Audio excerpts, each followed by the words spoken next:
Good afternoon, everyone. If I could get us to kind of simmer down in the back for a bit, we're going to get started at this standing room only event. Welcome to the Center for American Progress. My name is Patrick Gaspard. I'm the president and CEO of CAP. Welcome to everyone who's here in person and the unprecedented numbers that we have online for this terribly important and sobering conversation. I'm really excited to be joined by elected leaders and by civil society leaders as well to really unpack the potential devastating consequences of Project 2025. Last week, the leader of America's leading conservative think tank went on live television and declared a second American revolution. And he made it abundantly clear that violence is an option if his fellow Americans fail to acquiesce to that dark vision. His threat is not an empty one. It's backed up by 900 pages of Project 2025 proposals that pulverize the United States government, 9 pages of fringe far-right ideas that would turn America from a secular democracy to a Christian autocracy. This is not an idle threat from an organization that is accustomed to having 2/3 of its proposals enacted by right-wing administrations. So we're going to begin today by sitting down and having a conversation with somebody who is deeply steeped in the architecture of Project 2025, somebody who understands our government better than anybody else on this planet, and someone who has an affirming vision of the future while also standing up modes of resistance in the here and now. Representative Jamie Raskin is in his 4th term, serving Maryland's 8th congressional district in the House of Representatives. The congressman serves as the ranking Democratic member of the House Committee on Oversight and Accountability. His achievements are innumerable, and his stature is too long to go through right now in the time that we have. I'll just note, Congressman, that so many of us have been deeply appreciative of how you have personally put yourself on the line for democracy. We all saw, of course, how you stood up and against those who were trying to overturn our norms on January 6th, and how you've managed to weave your own personal commitment into the fabric of the American story. So we honor you, we really cherish and appreciate you, and glad that you and I can have a little bit of a conversation about how we stop this madness. If you join me.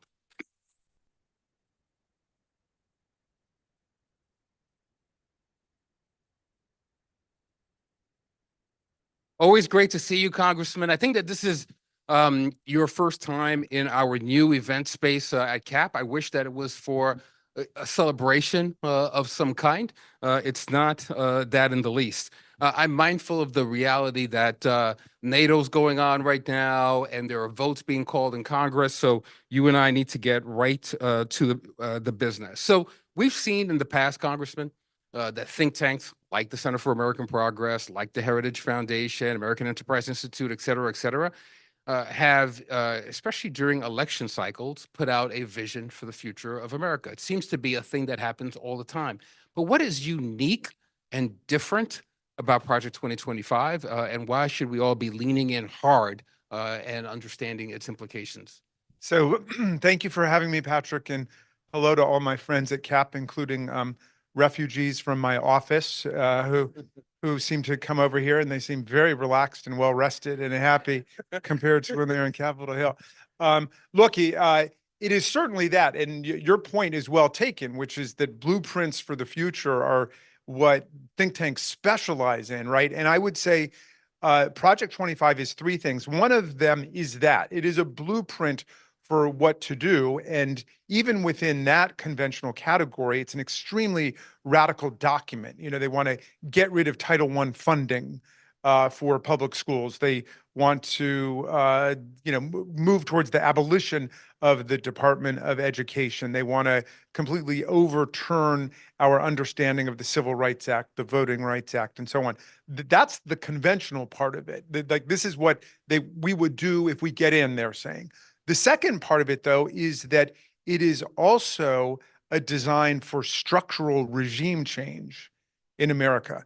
They want to essentially fire 50,000 federal workers who are protected by civil service today and replace them with Donald Trump loyalists and functionaries and ideologues who would take over the government everywhere from NOAA and the National Weather Bureau, Weather Service, to the Department of Defense, the Department of Energy, you name it.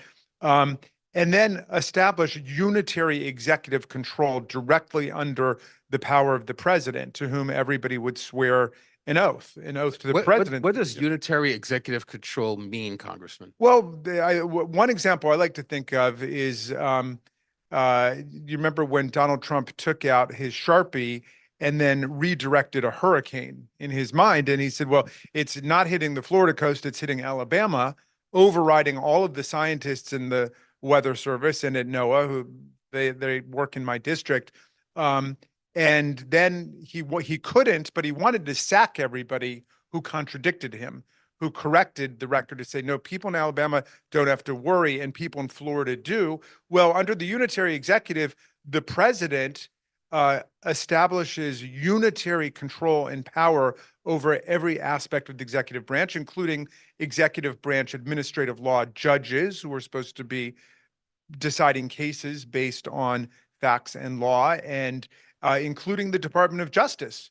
Because what they're saying is that the president is essentially the super prosecutor who can order the attorney general to go out and lock her up or prosecute this person or don't prosecute that person. We saw Donald Trump attempt to do that repeatedly through the Trump administration. And here, this would become the doctrine and the dogma of the administration. They've got the right to do it. And of course, now he's backed up by our neo-monarchist Supreme Court, which says he has essentially royal prerogatives and, the divine right of kings to escape criminal prosecution. This part is really important, Congressman. I was going to save it for a little bit later in the conversation, but let's go right into it right now and help our audience appreciate the connective tissue that exists between the framers of Project 2025 and what seem to be the ambitions of this court right now.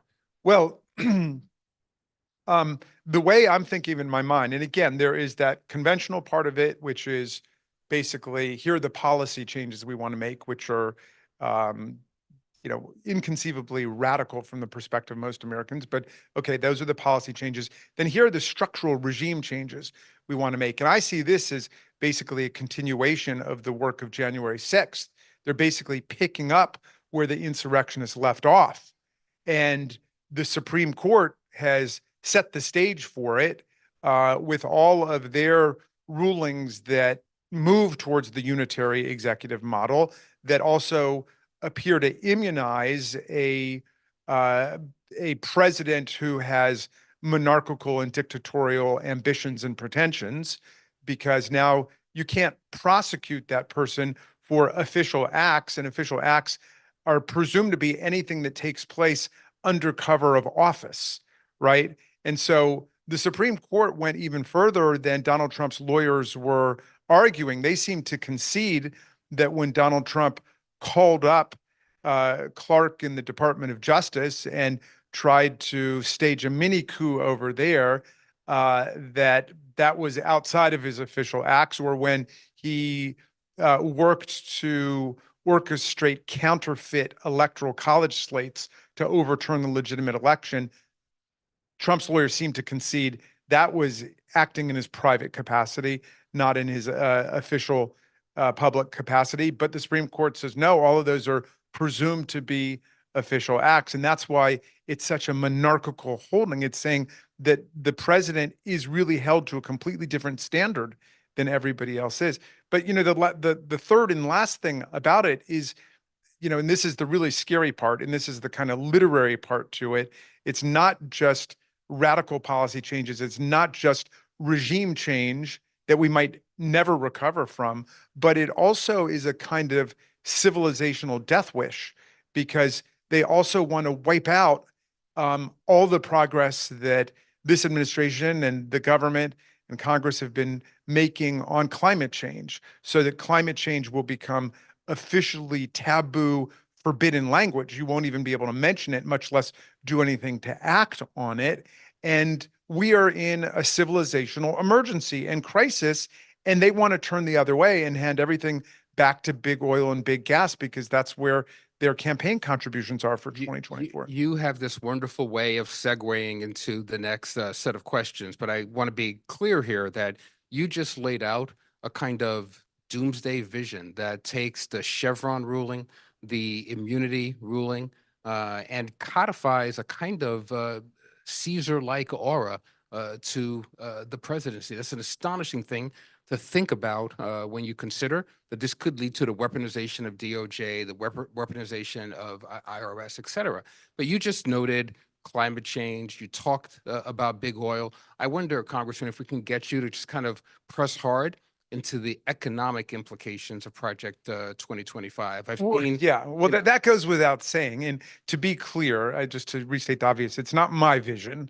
I'm trying to record and document what I've been able to read in these hundreds and hundreds of pages where, it is kind of an amazing thing that they are so deeply steeped in right-wing ideology and culture that they think nothing of publishing this. And the rest of the country's picking up and reading and saying, oh my God, but for them, that of course is where they're going. And they are viewing it as a second American Revolution. It's really a second American counter-revolution. I mean, somebody like Clarence Thomas or Mrs. Alito or Donald Trump Jr., if they were back in, the 1760s and 1770s walking around, they would be Tories and monarchists trying to figure out how to restore the king and protect the king against the American revolutionaries. Our forebears were fighting for democracy and freedom, and we can never forget it. That's what they were fighting for, not for any of this right-wing nonsense. Amen to that. So, Congressman, can you? I'm going to go back to economics for a second. Right? Oh, yes. So, reading through this, these folks want to spend overtime, pay for 4.3 million Americans. Right. There are things that they're lifting up in the counter-regulatory framework that I think are really challenging, and I've heard you speak to before, if you could. Yeah, and forgive me, that is the standard issue right-wing doctrine about what they would do to try to dismantle OSHA regulations, dismantle environmental regulations. It's a very big issue right now that we are trying to get workplace rules and protections all across the country and at the federal level to protect people against the ravages of climate change and the extreme heat that is being experienced by outdoor workers, whether it's postal workers or construction workers or people outside all over the country. They would immediately flip and reverse all of that. One, because it violates the taboo against mentioning climate change. You have to pretend it's not happening, but also because it's pro-worker protection, right?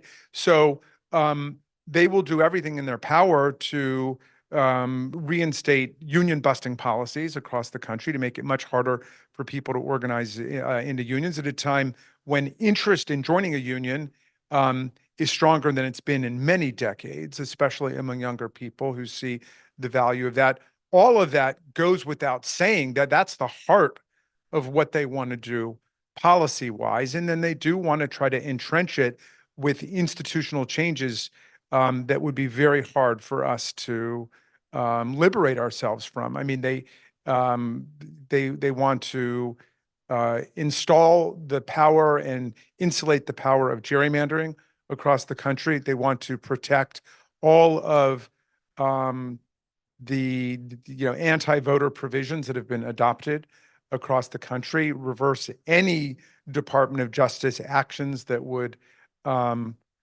undo interference with people's voting rights and right to register. They want to put in a structural fix so that it will be very difficult to dislodge them ever. And of course, Donald Trump freely talks about being in office forever and adding extra terms and all of that kind of stuff. And we saw how much the right wing was willing to lie down before that vision on January 6th. And we can never forget what happened on January 6th. He tried to get his own vice president to step outside of his constitutional role simply to proclaim that Donald Trump was going to be president. And large numbers of people in the Republican Party and the majority of the people in the House were willing to go along with that. And that inside political coup was backed up by a violent insurrection that Donald Trump incited by saying you got to go and fight like hell. And if you don't, you're not going to have a country anymore. And when stealing's involved, all the rules are off and stop the steal and all of that nonsense. That at this point, that is a qualifying test for people who are running for office in the Republican Party and who want to serve in the Trump administration. You have to be an election denier. Say a little bit more about the qualifying test, because as I listen to you walk through what their intentions are on gerrymandering, what their intentions are about voter rights, we haven't even touched bodily autonomy yet, and abortion. I hope you'll touch on that as well. But as I listen to you unpack all of that, and then you talk about the litmus test, it makes me recognize that there's a phrase that we've been abusing at CAP lately, which is Maya Angelou saying that if somebody tells you who they are, believe them. I think that we have to believe them precisely because in red states where they have achieved a governing trifecta, they've enacted some of these policies already. And I wonder if you can kind of talk about that and some of the examples and some of the proof points they already have in the field. And then I'm going to ask you to take that response and have it ladder up to the efforts that you and a number of members of Congress are taking up in your own policy platform to push back on Project 2025. I appreciate that, Patrick. I mean, one of the things we often hear from the Republicans on the House floor or in committee and judiciary oversight, they'll say, well, we're not a democracy, we're a republic. And they think that they struck some kind of magnificent rhetorical blow with that. I mean, a republic is just a representative democracy because we can't fit, 400 million people into a school board meeting or the House of Representatives or what have you. That's all it is. And if you look at the progress of our Constitution and the 17 rights we've added since the original Bill of Rights, the vast majority of them are pro-democracy, equality extending, pro-freedom amendments. That's the whole trajectory of our history. They are an anti-democracy party at this point. The reason that they make that seemingly clever but stupid distinction between republic and democracy is because they are anti-democratic. And we know that from all the voter suppression mechanisms. We know that from their enthusiastic support for gerrymandering. We know that because of what happened on January 6th and the fact that they're willing to use violence and subterfuge to try to overthrow the processes of constitutional democracy. We know it from their packing and their stacking of the Supreme Court, which operates in the best traditions of right-wing judicial activism to overthrow democracy, to overturn majority African-American and majority Hispanic congressional districts, and so on. So they've got a bag of tricks, and that's what we're up against, and they're going to try to institutionalize them and entrench them in the guise of the republic. Whereas we have to be very clear about what Tocqueville said, that in America, democracy is either shrinking and shriveling away because of the reactionary movements of elite powers, or democracy is expanding and it's growing, and we've got to get back on the growth track. So when we say we're defending democracy, to me, that's way too static a conception of what we're doing. It's not just like a frozen framework of institutions we're defending. What we're defending is progress towards a more perfect union, progress towards a greater democracy. I mean, we're sitting in a city which is home to 713,000 tax-paying, draftable citizens who are the only residents of a national capital on planet Earth who are not represented in their own Congress. And in the last Congress, when we passed DC statehood, and I was the floor leader, I got to thank the people of Washington who have a genuine, bona fide political grievance, but didn't come down and beat the hell out of our Capitol officers and try to overthrow the government of the United States. They're doing it the right way. So we need statehood for Washington. We need statehood for Puerto Rico. We need a constitutional amendment on the right to vote. We need serious campaign finance reform, as my friends here at CAP have been arguing for.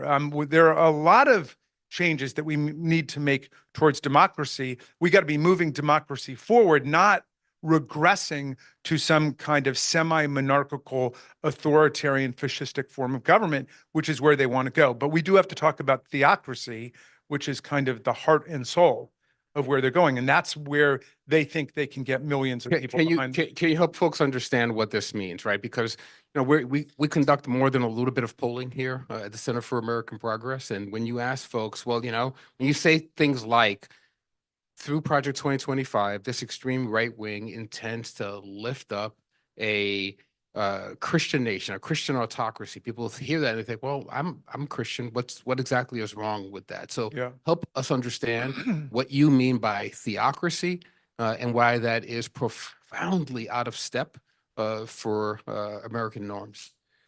Well, Project 2025 is just the fine articulation of trends and movements that are already on the ground around the country. You may have seen recently that Louisiana just adopted an unconstitutional law that the 10 Commandments will be posted in every classroom.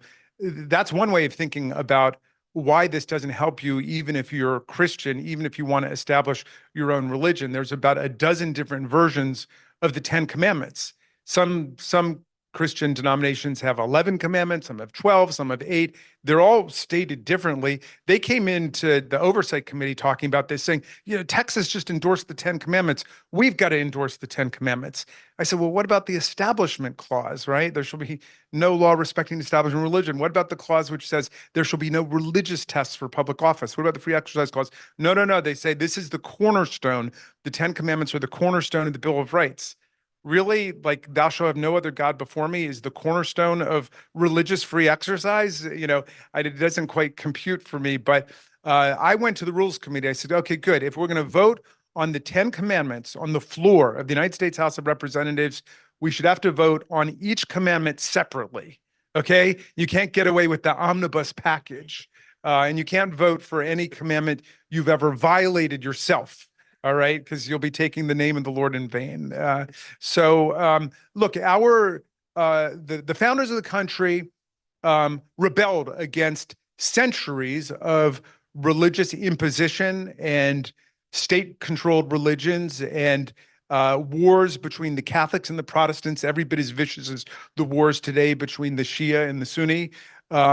They rebelled against holy crusades, inquisition, witchcraft trials, and they wanted to put our government on the principle of reason and science. And of course, they are totally rejecting reason and science. And our framers wanted it to be that everybody could worship in whatever faith tradition he or she wanted to whomever he or she wanted to whichever God or gods he or she wanted to worship to. And like that has been a fundamental part of, American public philosophy. And yet today they now have a white Christian nationalist theory, which is that everybody should be worshiping the same way and that this should be an organized dogma. And a lot of my colleagues will talk about how the Bible, in their view, is above the Constitution. I like to say to them, no, when you take your oath of office, you put your hand on the Bible and you swear to uphold the Constitution. You don't put your hand on the Constitution and swear to uphold the Bible.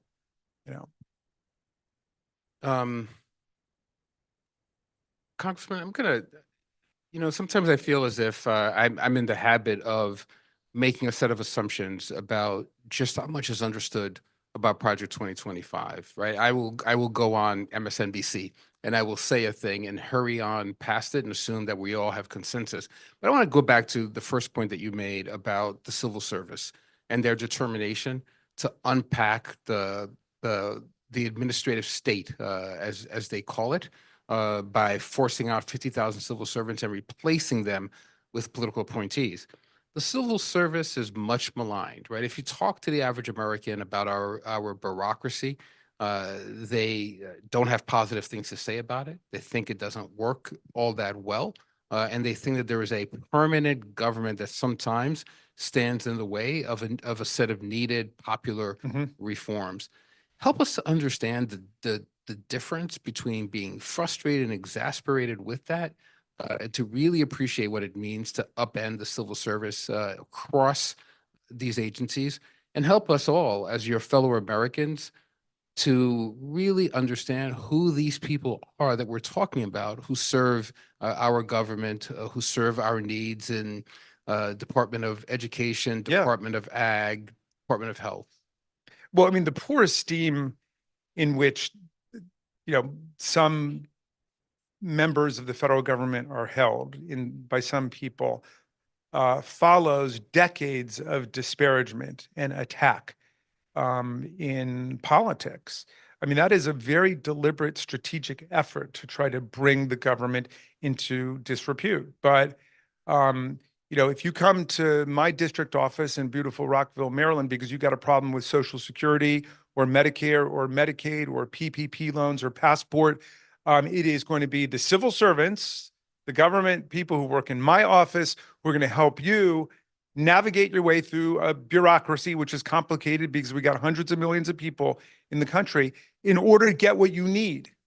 And I think whether we're talking about post office, or we're talking about the IRS or Social Security, there are those of us who understand that we need to invest in the government in order to get excellent public policy to serve the people, while the Project 2025 right-wing forces are doing everything they can to undermine the IRS, Social Security, Medicare, Medicaid. They want to destroy all of those things. That's why these days they attack me as a liberal. I say, you're damn right, I'm a liberal. The heart of that word is liberty. And I'm a progressive because the heart of that word is progress. But these days, my favorite thing to call myself is a conservative, because I want to conserve not just the land and the air and the water and the climate system and the Constitution, the Bill of Rights. I want to conserve Social Security and Medicare and Medicaid and the Affordable Care Act and the Clean Air Act and the Clean Water Act and the EPA, everything that the party of nihilists and authoritarians and monarchists wants to destroy is everything that we've got to conserve and defend going forward. And we got to be very clear about that. Jamie Raskin, conservative, is not the news that I thought we'd be making today, Congressman. So, it's a sign of the times. This is the part of the conversation where I kind of give you a little bit of a hard time, So, some of us are old enough to remember when Democrats had the majority in the House, had the majority in the Senate, and controlled the White House at the same time. We came off of 4 years of Donald Trump, where it became abundantly clear to average Americans that things that they had assumed were actual laws were instead a set of norms that could be easily and recklessly violated. We now fast forward 4 years past that epiphany that we all had, and we're entering this contest where we're not entirely sure how things may end. We have this playbook from authoritarians that you were rightly warning us about, but this is the hard time part. What are the things that progressive, liberal, conservative, preservationists have been able to do or have attempted to do over the course of the last 4 years to prevent this onslaught, now that it became abundantly clear to us what the intentions were coming off of the American Carnage speech, the 4 years of extreme presidency, January 6th, et cetera? No, I think that's a totally fair point. I think that, none of the people in the aforementioned categories are willing to think institutionally and structurally enough. Now, we did make a few relatively minor amendments to the Electoral Reform Act.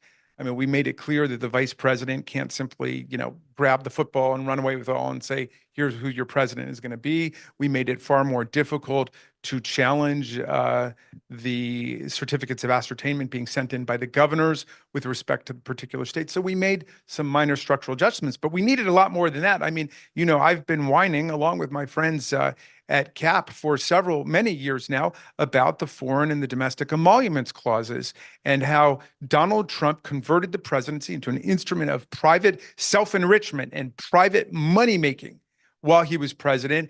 And It's true. Those were norms that were respected for more than 2 centuries by everybody else. And Donald Trump came in and he started pocketing millions of dollars from the Chinese government, the Saudi government, foreign states, and foreign government controlled lobbyists, private corporations, all of it.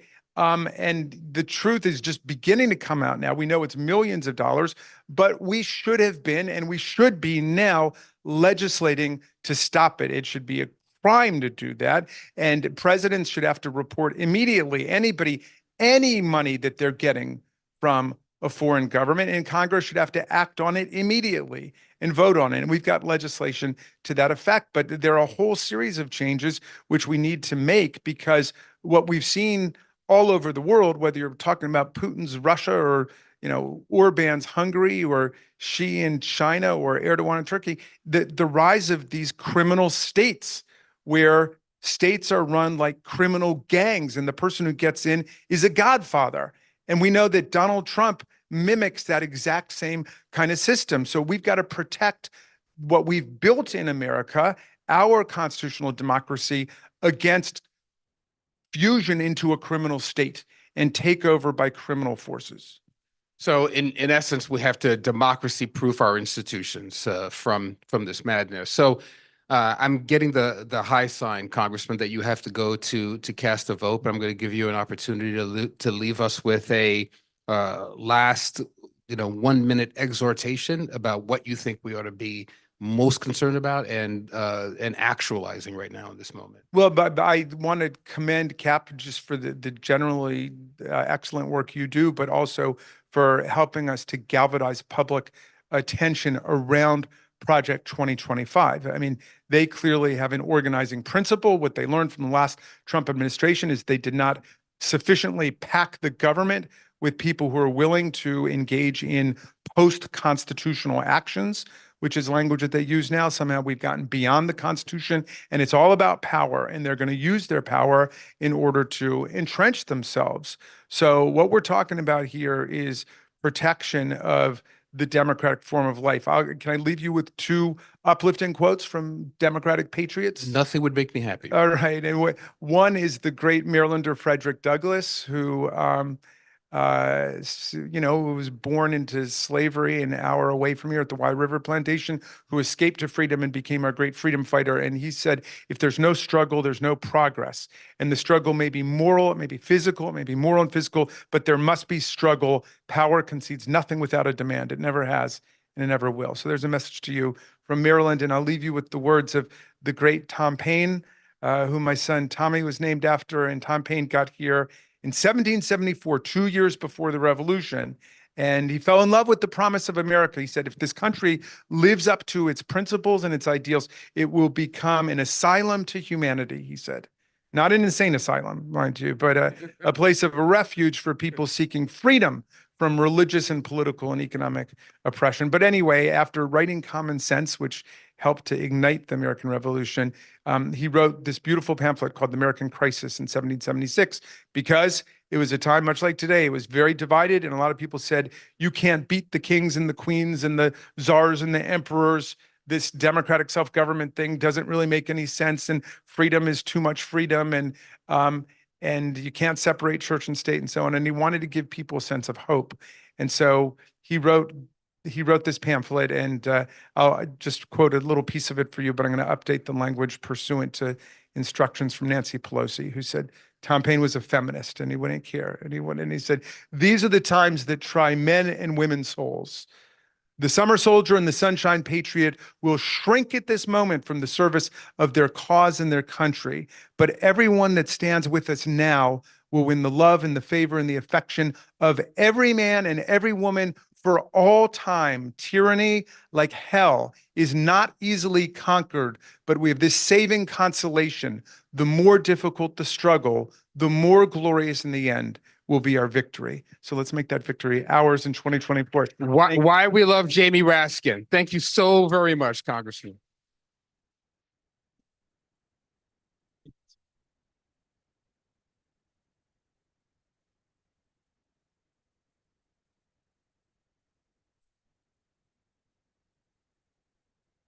One does not expect to be left on a soaring, inspiring note after having such a conversation about a dark and difficult and dystopian vision. And as a Frederick Douglass and Thomas Paine geek, I really dug that. So we thank our congressman for showing us how deep the well of the threat goes. He understands that the problem is not just that this plan has been developed. The real danger is the fertile ground where it can enjoy blossoming inside of a conservative administration. MAGA operatives would work with, as the congressman called it, a neoconservative, neo-monarchist Supreme Court that could not care less about the fundamental checks and balances woven into the fabric of our Constitution. The Heritage President said as much 2 weeks ago when he said the Supreme Court ruling yesterday on immunity is vital. Clearly, that is part of the project, and clearly the Supreme Court majority got their memo. These extremists are terrifyingly close to unleashing this deranged, senseless agenda on the American people.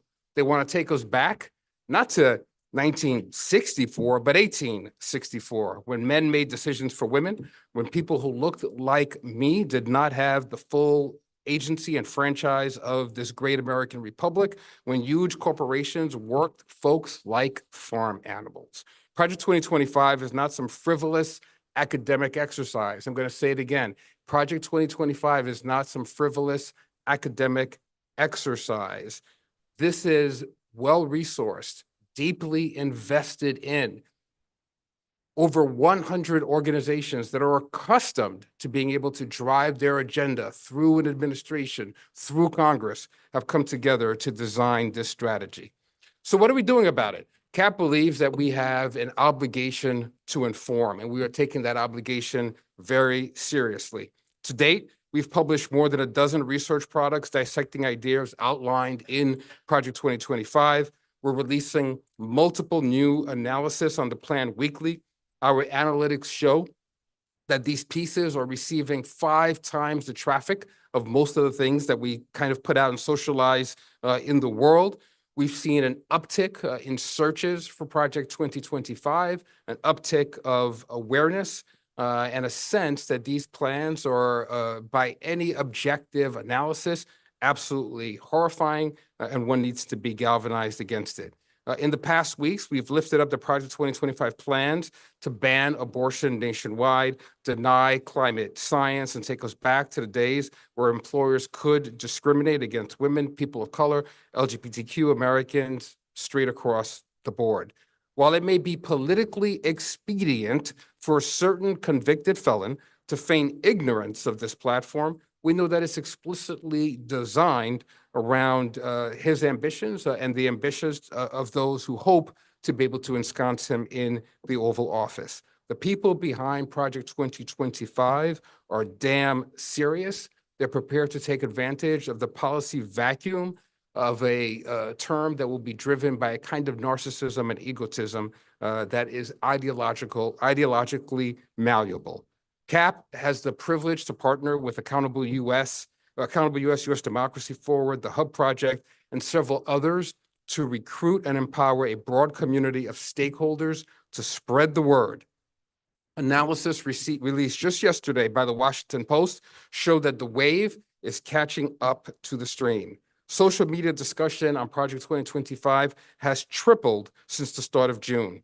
One of the key accelerants of this effort is our work with state and local officials to sound the alarm on Project 2025 and prepare to fight these policies. And in just one moment, you'll hear from some of the extraordinary local elected officials who are in the trenches of this contestation of the will of democracy.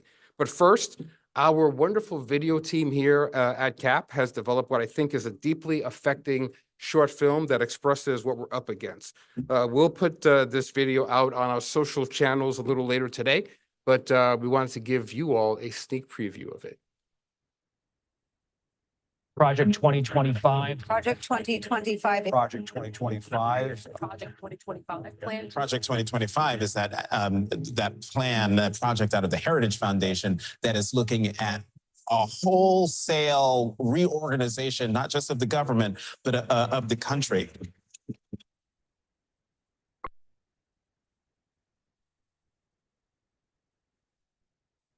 I believe we need to end abortion, no exceptions. It's the worst evil that we've ever committed in human history. We defund and get rid of, abolish the FBI, CDC, ATF, DOJ, every last one of them, if they do not come to heal. I've been strongly for getting rid of the FBI, and the FBI is the American Gestapo. As an institution, they are not worthy of going forward. First, that we should abolish the Department of Education, which I fully support. Conservatives have talked about shutting down the department for many years. Gun-free zones are the most dangerous places in our country. The whole notion of independent agencies is anathema for the standpoint of the Constitution. That We have taken a meat cleaver to DEI. we will repeal every word of Obamacare. And there is no such thing as gender affirming care.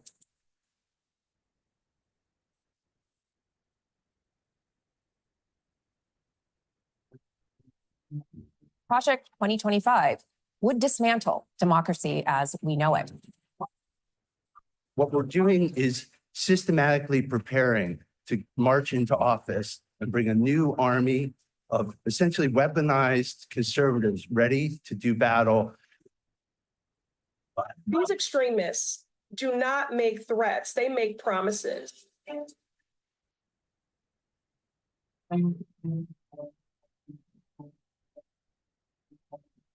Urge a president to lead the way in changing the law, not just issuing executive orders, but permanent changes to how American government works. Project 2025 is their plan. It is serious. It's in writing. It's public. It is a chilling approach to running our federal government that got all the more chilling now after yesterday's seismic ruling from the Supreme Court that an American president has immunity for all official acts. A whole big part of Project 2025 is actually going into the apparatus, the post-constitutional Leviathan, and start to take apart the administrative state brick by brick. We are in the process of the Second American Revolution, which will remain bloodless if the left allows it to be.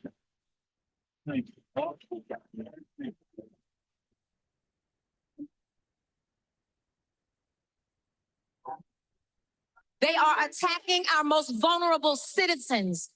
The Project 2025 plan is not a game. Look it up.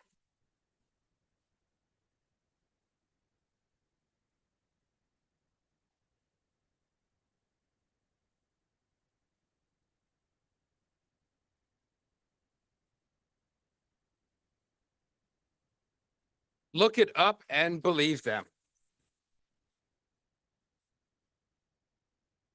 That's absolutely chilling. When Congressman Raskin was on stage, he described some of the efforts being made in states like Mississippi, for instance, where you have governing trifectas of extreme right wing who are putting up proof points every single day towards the end goal of Project 2025, which they intend to nationalize.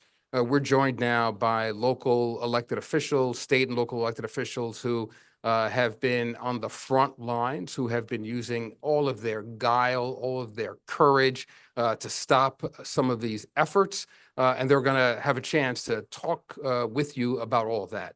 They're going to be led in discussion by one of my dearest friends, Ambassador Norm Eisen, former ambassador to the Czech Republic, senior fellow at the Brookings Institute, where he works on governance issues. I had the pleasure of knowing Norm and working closely with him when he was special counsel to President Obama and special assistant to the president for ethics and government reform. If you want to understand what Norm did, he kept hacks like me on the right side of the law inside of the White House. No one has been a stronger and firmer voice on the threat of autocracy. I think that there are aspects of his personal history that helps us to understand, that helps him to understand that one day a society can be seemingly normal, and then in one instance, it is turned upside down, and rights that seemed assured to all are somehow immediately denied to the most vulnerable. Love this man and appreciate that he's giving us his time and his extraordinary voice and conversation with leaders that we all just respect. Norm's going to come up, he'll introduce them, and they'll have a great conversation.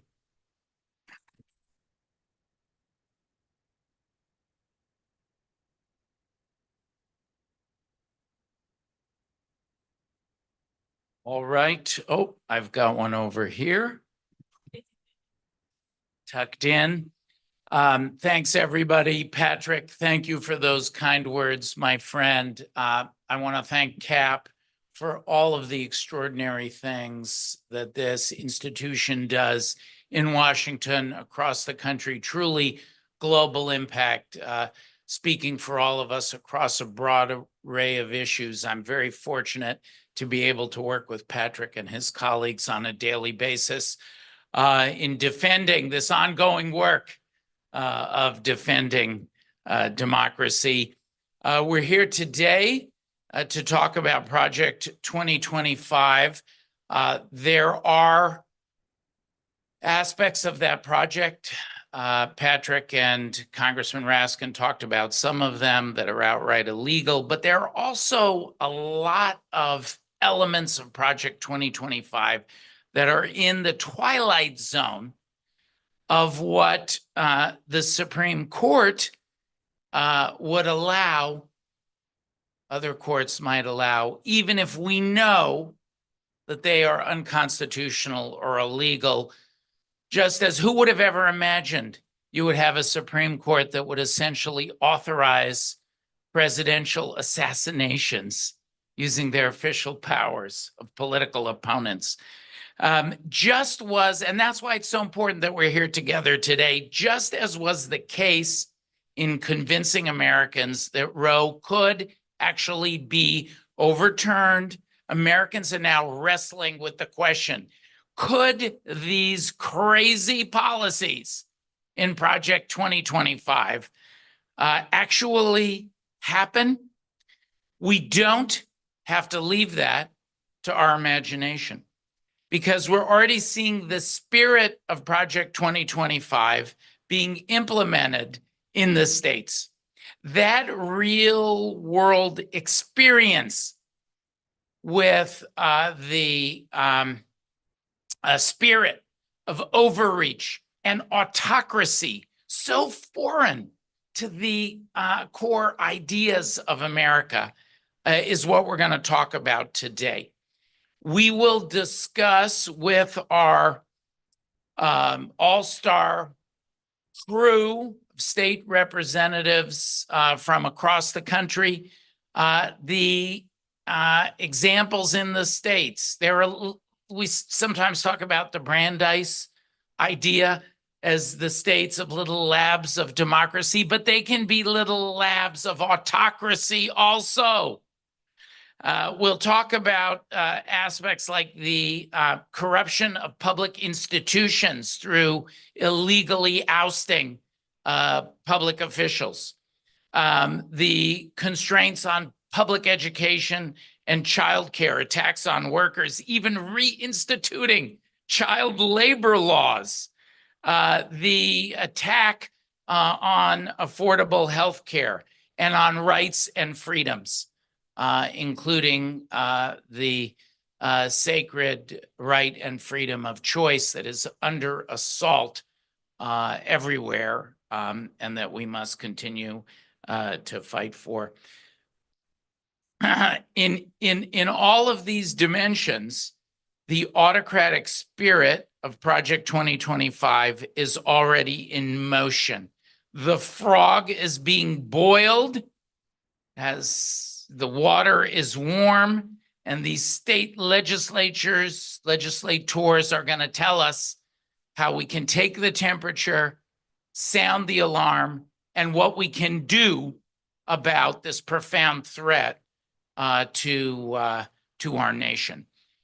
With that, I'm going to invite them to come up and take the stage, and I'm going to introduce all three of our friends. Sitting next to me is Representative Ana Escamani.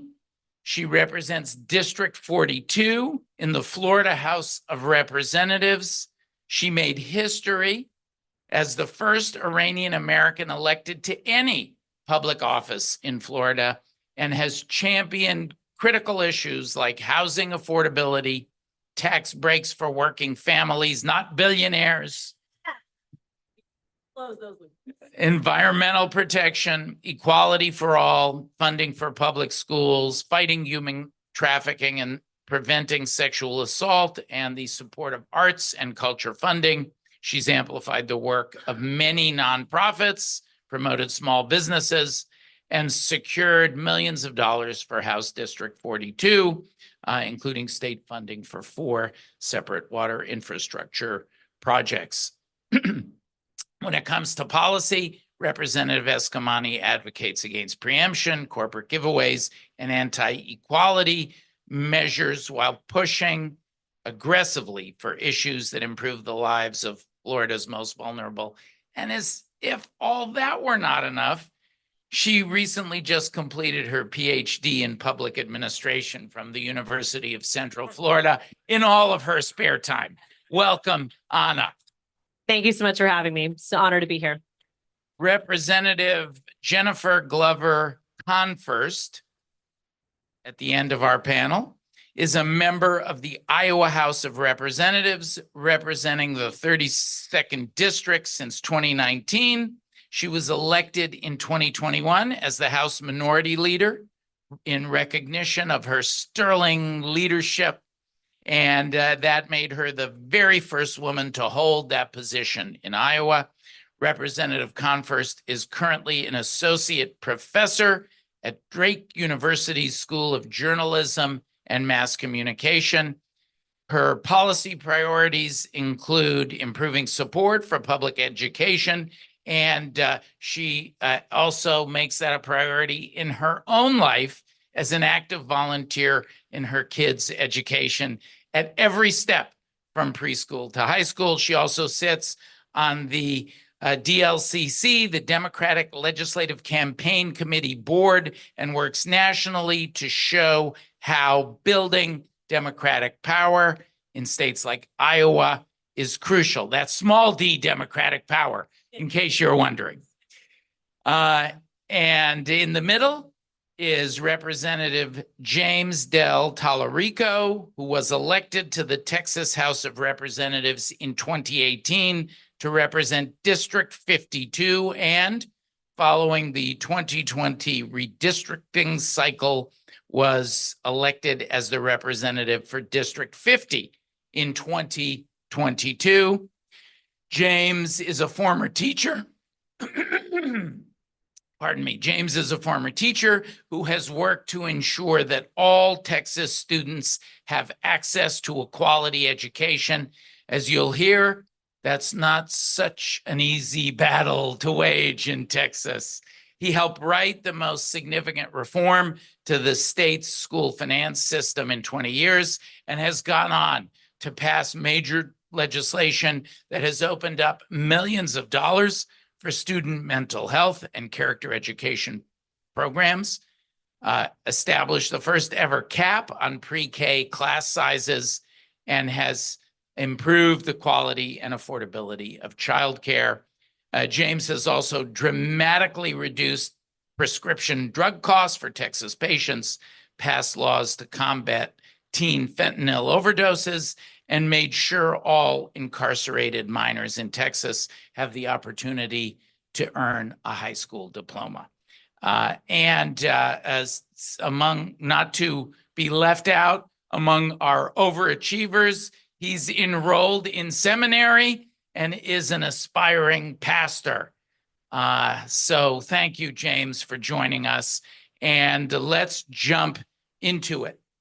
One of the hallmarks of Project 2025, and it doesn't make any bones about it, is the erosion of democracy and the corruption of public institutions. And Jennifer, we were talking in the green room about some of the maneuvers that Governor Kim Reynolds has undertaken that offer us a preview of what would happen if a president took office who was determined to erode democracy, corrupt public institutions. How do you do that? Through the people who lead those public institutions. Will you tell us a little bit about Governor Reynolds' bills giving governors more power over Iowa Supreme Court selection and what she did to your Democratic AG, the bill that targeted your Democratic AG, but only the Democratic AG. It's so outrageous. So thanks for having me. I'm thrilled to be here. Governor Kim Reynolds really wants to be, Governor Abbott wants to be, Governor DeSantis really wants to model herself after all these other folks, wants to be Donald Trump. And we're seeing exactly what we will see nationally happen in Iowa. You don't want to be in that pot of water, right? You don't want to be in it. It's not comfortable, and we have to raise the alarm. So in Iowa, she has worked hard to take over the Judicial Nominating Commission with more votes from her and fewer from legislative members. She has worked last year to have a sweeping government reorganization that consolidated power in her office. She changed our state slogan, and we joked and we had an amendment that said that the slogan should be, "Welcome to Iowa, we serve at the pleasure of the governor," because every chair of every single director of every organization now reports to the governor. And that was not how it was before. They were independent boards. She also got rid of gender balance requirements on boards and commissions across the state, got rid of a lot of boards and commissions, including the Civil Rights Commission. It's not subtle. And finally, she has worked to limit the power of Democratic state elected officials statewide. So Tom Miller was our attorney general for a long time in Iowa, a remarkable attorney general, the longest serving in the country. And she had a bill to take away his powers, dramatically take away powers. Because he cares about the institution and cares about the state, he made a deal with her that they would limit his power. If the bill would not go through, he would agree to voluntarily give up some of that power, which was good for democracy in a place where people care about democracy, but that is not the world in which we live. And so now we have a Republican attorney general who is not held by any legal standard or any legal restrictions because it didn't become law. So now she's all off to the races, as we say. And then she's trying to limit the power of our state auditor, the only democratically elected statewide official, by saying that he's our auditor, saying state agencies do not need to comply with state auditor requests or accountability measures, really weakening his office. So this is what she's doing, and this is also what they're doing. Anna, this gubernatorial spirit of illiberalism and autocracy and retaliation is not confined to Governor Reynolds in Iowa. We've seen this from Governor DeSantis, and in particular in the outrageous case, he's a friend of mine, of one of your state's attorneys, Andrew Warren, and where the governor was ultimately slapped down by the courts. Will you tell us about that and other examples of Governor DeSantis pushing down on democracy by pushing down on public servants? Yeah, absolutely. I mean, and again, thanks so much for having us and for allowing these canaries in the coal mine, if you will, to kind of share this perspective, this experience, because we are living aspects of Project 2025 in our states. There's a consolidation of power within the executive. The checks and balances become ever less so. And we have seen that in Florida, the removal of several duly elected officials. And Norma's uplifting Andrew Warren, our state attorney in the Tampa Bay area. But I also want to add that my state attorney, Monique Worrell, was also removed. And both of these individuals were elected by their constituencies. They also ran on platforms of reform in the criminal justice space. That is why they were elected by their communities. And they were both removed just based on political preference. And for some of these politicians, they say they care about the Constitution, but it's a convenience factor for them. It's whatever the Constitution means for them at this moment. I call it an ideology of convenience. And so they attempt to redefine president to pursue an agenda that benefits them and their friends. And in the case of removing Andrew Warren, it was based on Governor DeSantis' extreme positions on both abortion access and LGBTQ plus equality. That was it.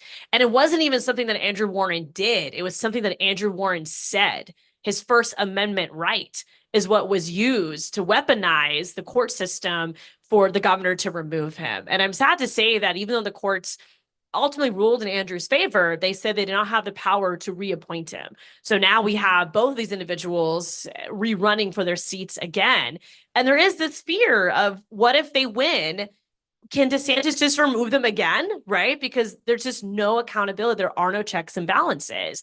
And it also reminds me of what we're seeing happen, attempts through the legislature. So there was a fight last year over an issue called judicial consolidation.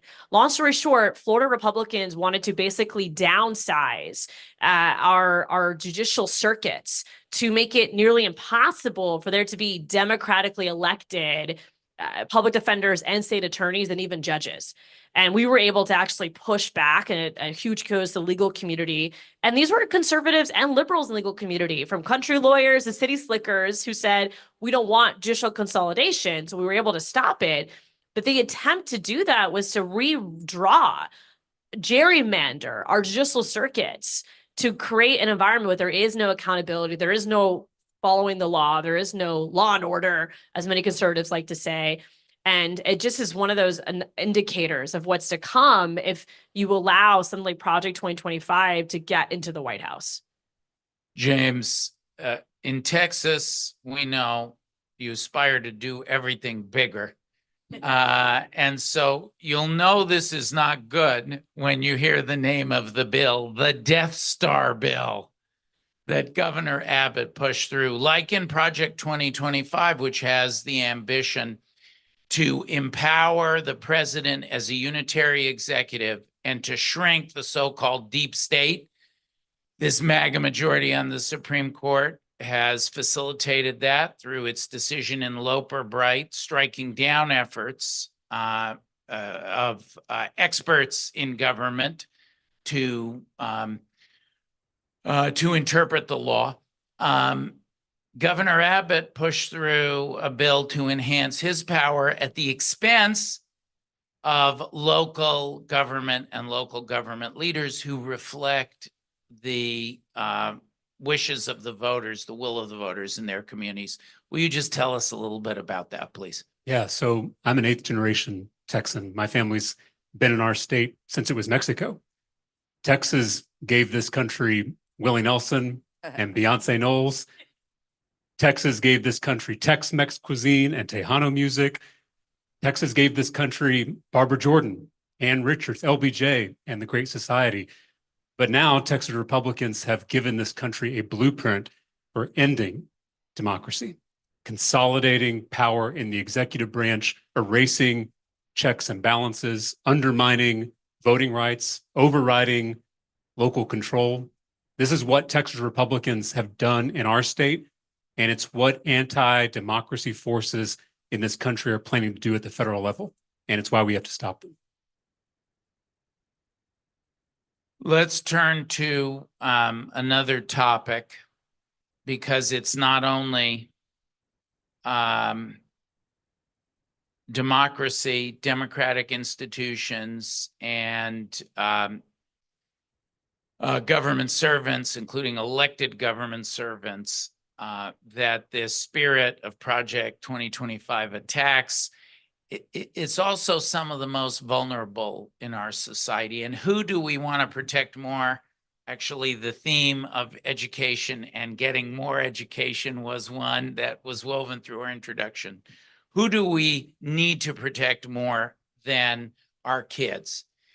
And yet we've seen a series of steps that have been taken in the states that have been profoundly damaging, because the Project 2025 spirit will be devastating should that impetus come to power, devastating to the actual lives of our families and our kids.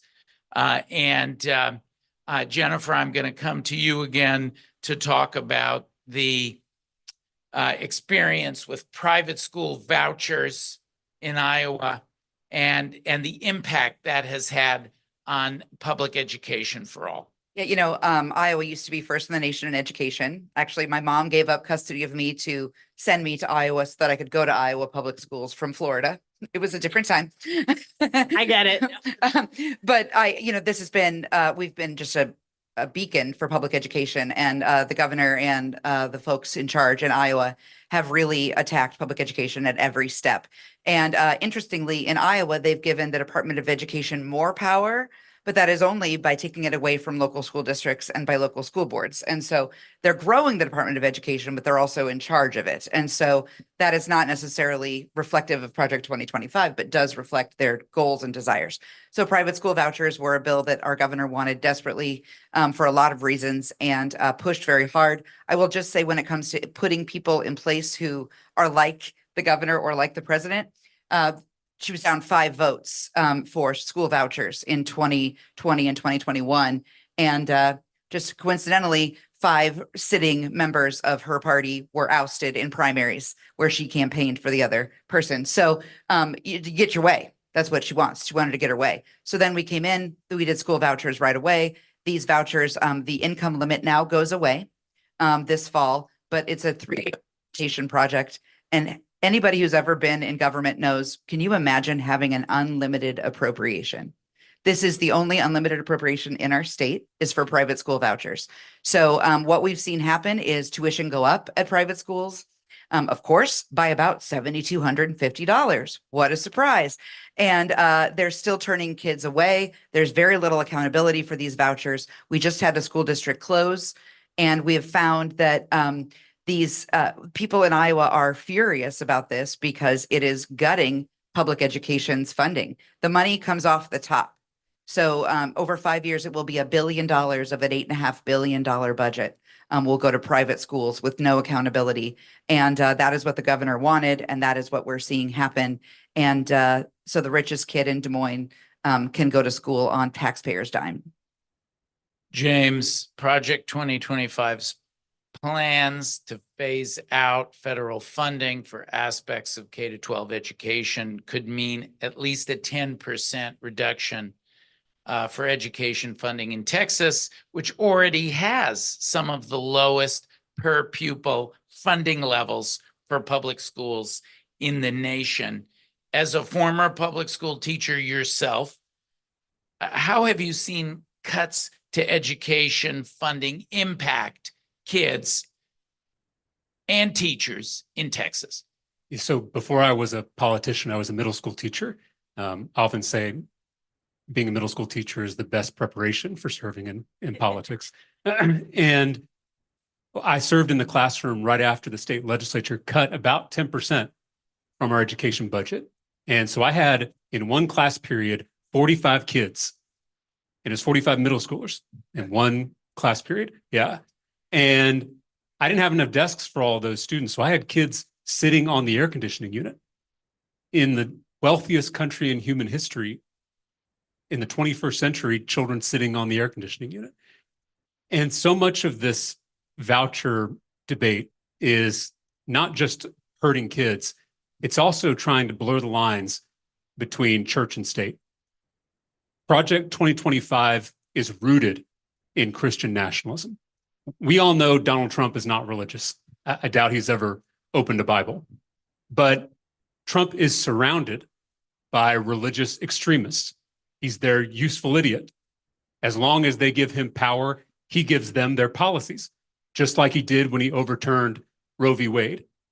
The man who is rumored to be chief of staff in a second Trump administration is a self-proclaimed Christian nationalist. In Project 2025, they're already planning to ban abortion nationwide, ban IVF, ban contraception, ban gay marriage. Some of them are even talking about banning what they call recreational sex. This is the Christian Taliban. They are perverting my Christian faith and subverting our democracy. And I know what's coming because I see it every day at the Texas Capitol. They are testing these ideas in states like Texas before they take them nationwide, banning books, banning abortion, forcing every teacher to display the 10 Commandments, replacing school counselors with untrained chaplains, defunding public schools to subsidize private Christian schools. We are sleepwalking toward theocracy, and we must act with the urgency that this moment demands.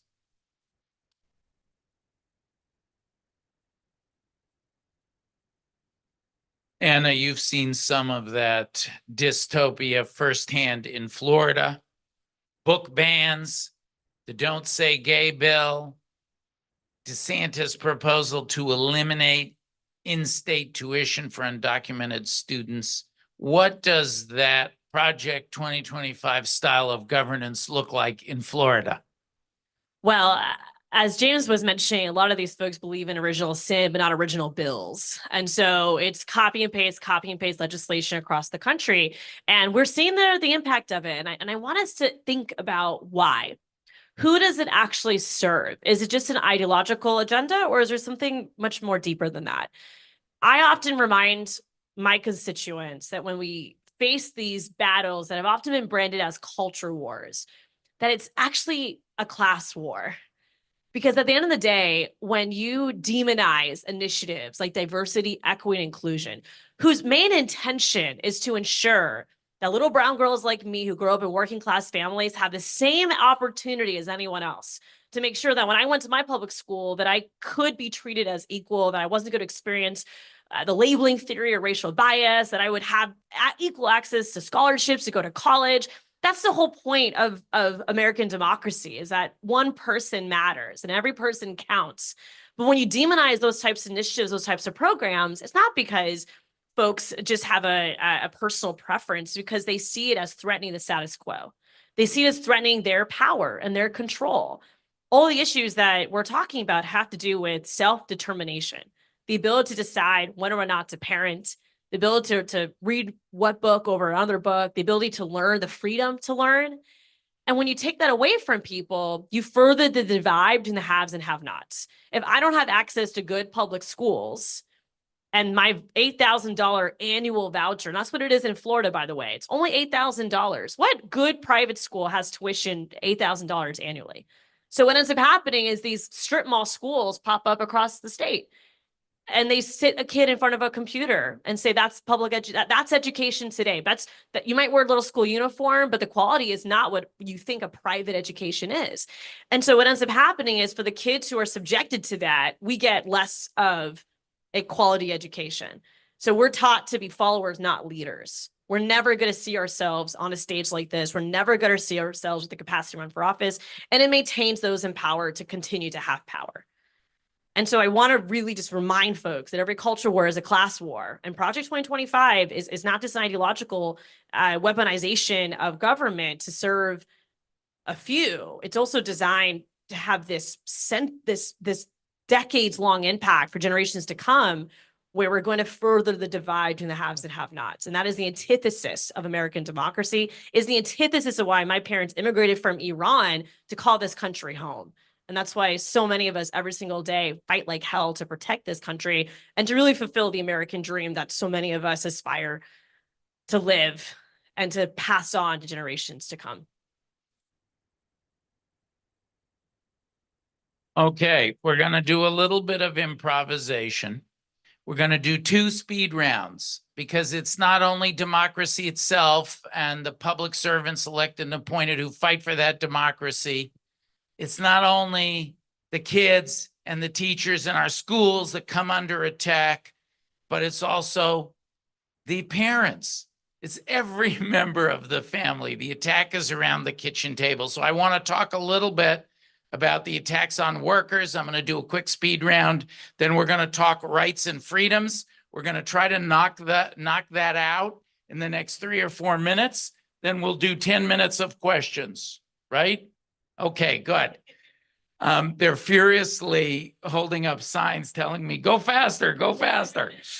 Okay, so Jennifer, is it true that in Iowa, they are upending child labor laws and doing away with age verification and parental consent to put kids to work? If the question is it true that this is happening in Iowa? Yep, it sure is. Yeah, they've gutted child labor protections, and business communities really pushed for this, of course. And, they couch it in a 14-year-old who wants to bag groceries shouldn't have to get off work at 7, but should be able to get off work at 7:15. Well, what they failed to mention was the fact that now 16-year-olds are serving alcohol to to adults of any stripe with no protections. And the original bill had kids working in meat lockers as young as 14, kids working on roofs as young as 14. And if I could give just a glimmer of hope, this is very push, this is what they want. The Youth Employment Empowerment Act, right? It's also that you can learn how to be a great professional someday. We actually had an opportunity in the Iowa House because they've been focusing so much on parents' rights with vouchers that we put amendments on our child labor bill, on their child labor bill, that were all in the parents' rights frame. So it was, parents have a right to know how likely their kid is to die on a roof. Parents have a right to know if their kid is serving alcohol to a sex offender. And this was the one time when I sat down with the majority party and they said, we can't do this. I can't vote for these things. And I said, yes, I know. That is why we put them on the bill. And, and they said, well, we can't vote for these things. What can we do? So we sat down, me and the majority leader across the table from each other, fixed the bill, and then voted against it anyway, because we said ban the bill altogether, but at least even in a minority. So this shows that progress can be made in state legislatures, even if you're not in the majority. We were able to keep it so that no 14-year-old's parents have to bury them because they died on a roof. No 14-year-old's parents have to bury them because they died in a meat locker with meat, knives, or whatever they're called around. And so we were able to even make progress, but their goal is to make it so that these kids are all there. And one of the things, I know we're going quickly, but one of the things everyone says, my kid worked at 14, you should be able to work at 14. That's not who we're worried about. We're worried about the kid who's giving money to the family to help pay the bills and can now work 39 hours a week at the age of 14 and can drive to work now, by the way, so that they can help mom and dad pay the bills. And those are the kids who won't get to have the experience that they deserve with soccer and cheerleading and after school activities because they're working almost 40 hours a week. So it is devastating, and it is a perversion of what they think Iowans want in so many ways. James, I'm going to switch over from issues of work to issues of choice. Will you tell us a little bit about how this Project 2025 idea of punishing states that require health insurance plans to cover abortion? The Dobbs case in Texas had devastating effects, including making performing abortions a felony. Tell us about the impact of Project 2025 on choice. Yeah, this is a theoretical possibility for folks in blue states. For all of us in red states, it is happening to our constituents as we speak. When Trump overturned Roe v. Wade, Texas Republicans passed the most extreme abortion ban in the country, banning abortion even in cases of rape, incest, and threats to the mother's health. Since then, 26,000 Texas women have been forced to give birth to their rapist baby. Infant and maternal mortality have spiked. Pregnant women with life-threatening complications are being told to wait in emergency room parking lots until they go into sepsis. This has never been about life. This has always been about controlling women. In some Texas counties, Republican politicians are banning women from using public highways to travel out of state to get an abortion. Trump is saying he's going to let red states like Texas monitor women's pregnancies. And the latest Texas GOP platform calls for the death penalty for any woman who gets an abortion. Republican extremism is killing women in Texas. And now they're promising to take these deadly policies nationwide. And if they're successful, God help us. The first step in dealing with the threat to the idea of America and to the lives of Americans represented by Project 2025 is to sound the alarm. But we're also going to talk about solutions. We're going to cover that. I'm going to ask my last question, then we're going to come out to you. Be ready with your questions because there was a heinous law passed in Florida blocking gender-affirming care, but the court stepped in. Give us a very quick account of what happened there. Sure. And I think so much of this also just has to do with our resilience, which is the story of American democracy. I mean, this is such a beautiful experiment. We're not even 250 years old. And so I do want folks to, of course, worry, but don't panic, because we have the tools to stop this. And our systems, though imperfect, are designed to ensure that a government authoritarian like ours is stopped. And in the case of attacks on gender affirming care, we were actually able to identify plaintiffs. And this is always a challenge, is now the conservative courts are often using standing as a means to also knock out some of our cases. So you have to, unfortunately, try to find folks that are willing to put themselves in this situation, which is not an easy ask. But we had several plaintiffs who sued in court against the latest gender affirming care ban, speaking to its burdensome nature, how it's impacting their livelihoods. And we were able to get a stay, an injunction on the implementation of the latest gender affirming care ban, which is now allowing doctors to continue providing care to our transgender community members.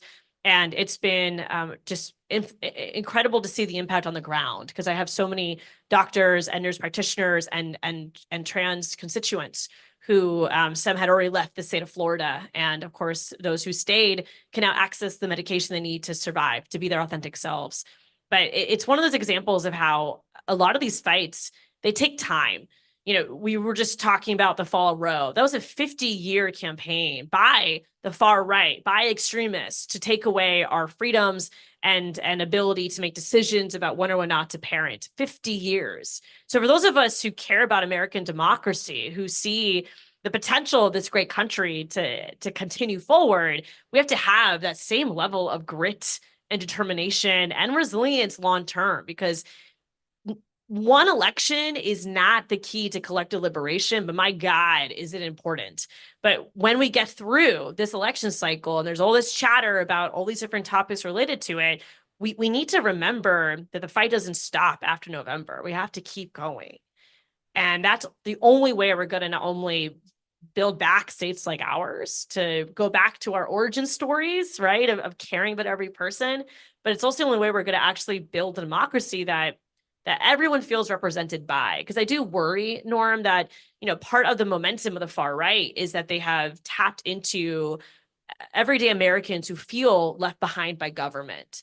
And they don't understand that government can work for you when you elect the right people. But based on the status that we have today, on the experiences we have today, Americans become vulnerable and exploited by this far right agenda. And we have to meet people where they're at and having these conversations, but also, again, help them realize that Project 2025 does nothing for your individual livelihood, let alone the collective good. So it doesn't benefit you, it doesn't benefit society. So why would we want it? And we really have to share that story to every part of this country. That spirit is going to inform our next panel as well, which includes a number of friends and heroes of mine, but it has to begin with recognizing Project 2025 for what it is, looking it in the eye and saying, you have no place in this country of ours. Let me now turn to the audience for your questions. I think we have friends who are going to pass microphones. Do we? Okay. We're actually going to take an audience question from the virtual audience first. Yes, it's been a very active chat from the audience, a lot of engagement. But one that I think is really good for all three of you would be that many Americans with conservative or moderate political leanings might find some of the ideas in Project 2025 appealing. How can we help them understand why it would be so harmful to their everyday lives? And so we can pack in the questions, short answers, panelists, please. I would just say that look at the states and see what the devastating impacts are. That's why this is so important to have this conversation. We are seeing women die. We are seeing people leave the states. We are seeing devastating impacts. Extrapolate that to the entire country, and that's Project 2025. This is not everyday conservatism. This isn't what they call the country club conservative. This is far right extremism at play and threatening the country.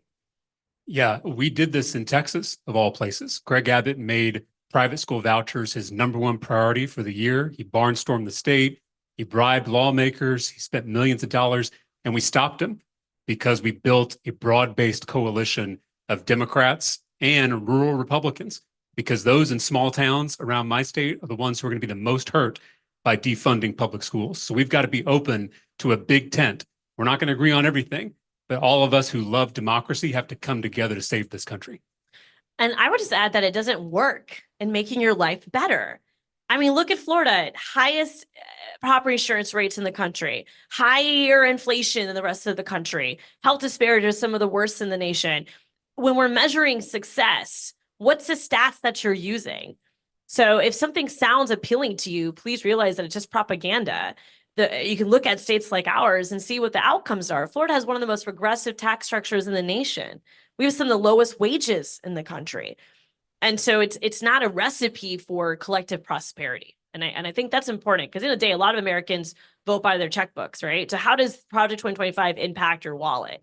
And you can look at our states. We're not states that have, thriving, diverse economies by any means. Okay, we'll take an audience question now. Thank you all so much, and thanks for your courage and your perseverance in your terrible state experiments.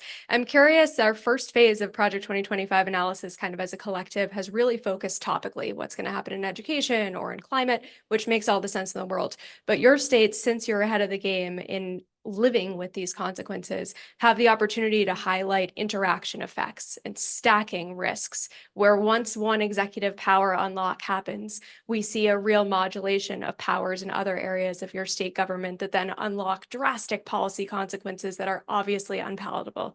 How would you advise that folks look at stacking examples of interaction effects in your states? Thanks.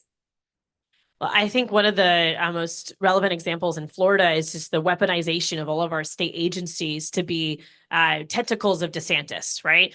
So back in the day, your state government was pretty bureaucratic. You go to DOH for healthcare issues, you go to DVR for business regulation, you go to et cetera, et cetera. DOH, Department of Health, with a politicized Surgeon General, has eliminated conversations on social determinants of health. We're not allowed to talk about it. And yet we know Black maternal mortality rates are some of the worst in the South, especially in Florida. We can't talk about it in a way to actually problem solve. Department of Education just said that the term climate change cannot be in our textbooks, has to be removed from textbooks. This is a department that is supposed to be building the next workforce, the next generation. So that's kind of the ripple effect, right? And you don't always see it immediately. But you can start seeing just when it comes to educational outcomes, healthcare outcomes, that when you legislate on Project 2025, there are not positive results. The only people who benefit are those who stay in power because you've decimated access to healthcare. So people who are poor stay poor and without access to healthcare, and that cycle of power control over people who don't always have efficacy maintains those who have power today. We are at time, and we could discuss the impacts that Project 2025 will have on all of us by looking at the impacts that this spirit of Project 2025 has had in the little labs of autocracy.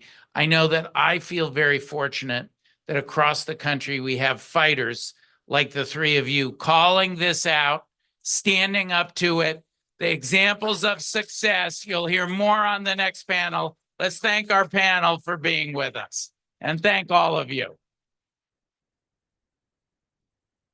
Now, if I may make an announcement, we are going to take a brief, it says here, a brief small break. I don't think it's quite that tiny. It will be 10 minutes. Please be back here at 2:40 sharp for our next wonderful panel. Thanks, friends.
They also say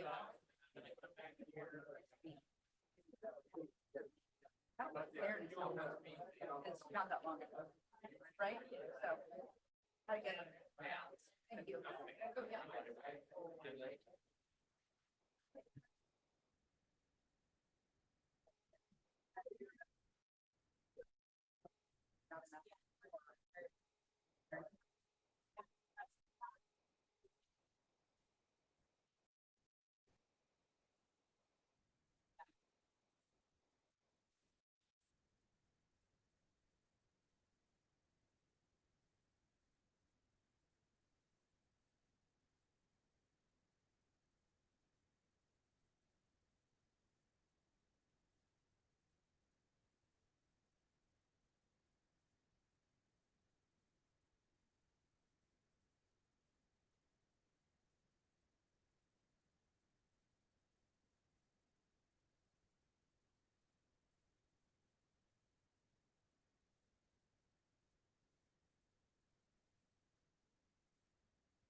Hey, can you hear me? It won't let me turn on my camera.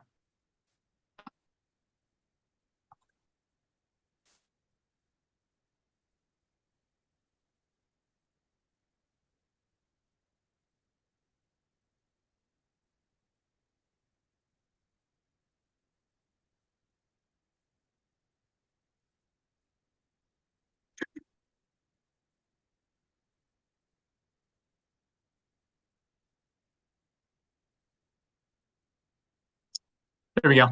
Can you hear me?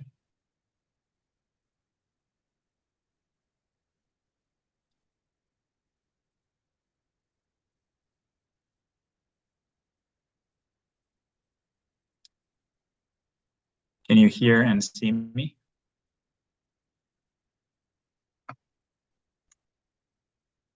Hey, DR, can you hear us? Hey, yep. Now Yeah, I we can. can hear you. Sounds great. Okay, perfect. Is this virtual background okay, you think?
not Jennifer Palmieri. I'm Daniela Gibbs-Leger. I'm the Executive Vice President for Communications here at CAP.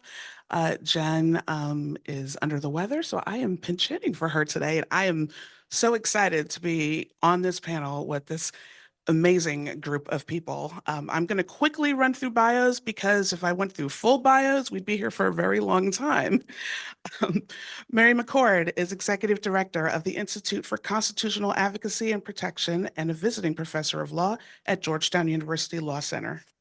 D.R. Richardson is the co-founder of Elephant Energy, a climate tech company based in Denver, Colorado. Elizabeth Schuler is the president of the AFL-CIO. Minita Maraju is president and CEO of Reproductive Freedom for All. And Maya Wiley is president and CEO of the Leadership Conference on Civil and Human Rights. And I do want to note that Maya has a very important meeting on the Hill, so she might have to scooch off the stage a little early. So I want to thank you all for being with us today, and I want to thank the audience for staying with us. Earlier today, we heard from Patrick Gaspard and Congressman Jamie Raskin about the existential threat to our democracy that Project 2025 poses. And in our first panel, those three lawmakers from states with extremist legislators showcase the ways in which many of the policies that are proposed in Project 2025 are already taking root at the state level on abortion, on consolidation of power in the executive, on education, and more. So if people don't think that Project 2025 is real, I'm hoping so they feel that way now after listening to this event. Listen, Project 2025 is long, it's wonky, but it's not boring. The ideas in here are not run-of-the-mill policy recommendations for a right-leaning president. And please don't let people try to gaslight you into thinking that that's what it is. It makes up an authoritarian playbook that would upend democracy as we know it and jettison the very American system of checks and balances that all of us learned about in middle school, a system that we've likely all taken for granted for our entire lives. And that system right now is vulnerable. I want to get straight to our experts here because we're so lucky to be joined by leaders who have been working for years to improve access to civil rights, to reproductive rights, to worker rights, and to a livable climate for future generations. But I want to start with Mary, though, because democracy and rule of law are really at the heart of this entire thing. So, Mary, we all saw the decision last week from the Supreme Court that granted sweeping new immunity to presidents for many of their acts. The striking decision also made crystal clear that it's legal for the president to give the Department of Justice orders on investigations and prosecutions. Between that decision and Project 2025's call for a president to have a direct line to DOJ, what would the role of DOJ look like if Project 2025 agenda is enacted? Well, thanks for the question, although, it's horrible to even be having to answer this question, and thanks for having me today. So I think it's important to know that this decision is about much more than immunity from criminal prosecution, because the majority's opinion when it comes to what they call core constitutional functions of the president, their decision is that those core constitutional functions, capaciously interpreted, are conclusive and preclusive. And what they mean by that, citing Supreme Court precedent from World War II era, is precluding even Congress from legislating in areas of core constitutional functions and precluding judges from examining core constitutional functions. So if you think about that in relation to your question about the Department of Justice, which we could also say the IRS, the SEC, the FTC, on and on and on, other departments and agencies with investigative functions, what this means is that as interpreted by the Supreme Court, these core constitutional functions are not limited to things just like the veto power, the pardon power, or the power to appoint ambassadors, which are in the Constitution. The majority read this as core constitutional functions are sort of being the head of the executive branch and taking care that the laws be faithfully executed. Now, laws faithfully executed would assume a role for Congress, but as they discuss it, they make it clear the one thing where they apply this is to the former president's interactions with his Department of Justice, his pressure on the acting attorney general to investigate alleged election fraud, and more than that, to make public statements that there is substantial evidence of election fraud when that was false. The threats to remove the acting assistant attorney general. They say these things, and that latter one, the power to remove, that is probably closer to core functions, but simply directing investigations, prosecutions, to say that those things, as the Supreme Court did, those are off limits. Those are core constitutional functions for which the president cannot be criminally prosecuted, and also are conclusive and preclusive, means we could see, this is like, the unitary executive theory on steroids. This means the president, in executing his duties as the chief of the executive branch, can basically influence investigations by the Department of Justice, not just influence, direct them, as well as direct other executive branch agencies to do what he thinks he wants them to do, and likely escape any criminal culpability. So yes, that means launching sham investigations into probably some of us in this room, for example, launching sham investigation into political opponents, directing the FBI to engage in various types of surveillance, etc. So that's horrible and scary, but the president can't do anything by himself, right? It takes other people. And so this is when the resolve of the career Department of Justice attorneys and staff is important. And this wasn't in the bio you read, but I spent almost 25 years at the department as a prosecutor in DC, a federal prosecutor, and then in national security at Maine Justice. And yes, there are political appointees at Maine Justice, and those people may be very willing to go along with, the direction of a corrupt president. But there will be career people who will say no.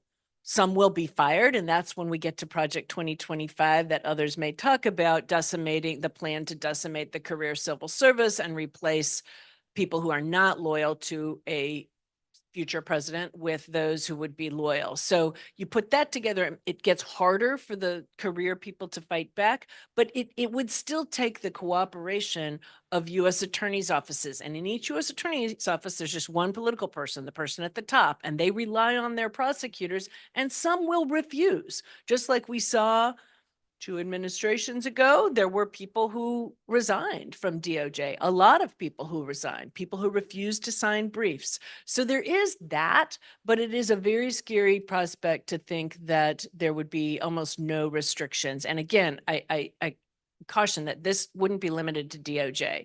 You could see directions to other departments and agencies to take actions that are baseless. Well, that's completely terrifying. My Project 2025 has a truly incredible anti-civil rights and anti-diversity agenda. It calls for terms such as diversity, equity, and inclusion, reproductive health, and gender to be deleted from every agency rule and regulation. It calls for all ongoing Title IX investigations to be dropped and explicitly states that discrimination on the basis of sexual orientation, gender identity, and transgender status should be legal. Can you paint a picture for us of what these draconian rollbacks would look like on the ground for kids in school, for people in the workplace, for communities that have historically faced discrimination?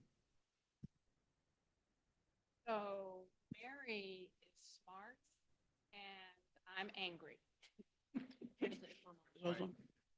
We're gonna switch mics. I'm just going to do this. I'll just turn it on. Yeah. Okay. I was angry enough, I thought I could just yell at you. But I think if we're not outraged, that we're not awake. And I really want to underscore an answer to this question, what we heard from the previous panel.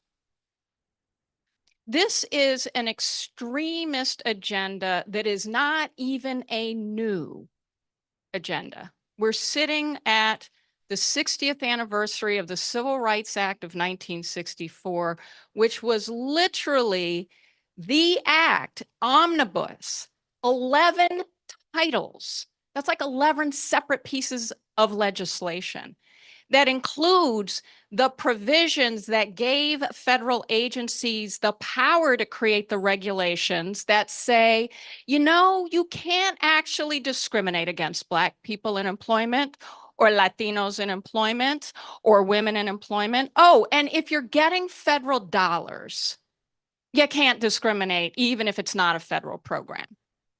That's how we integrated schools. That's how we told hospitals they had to treat people of color. That's how we got women jobs.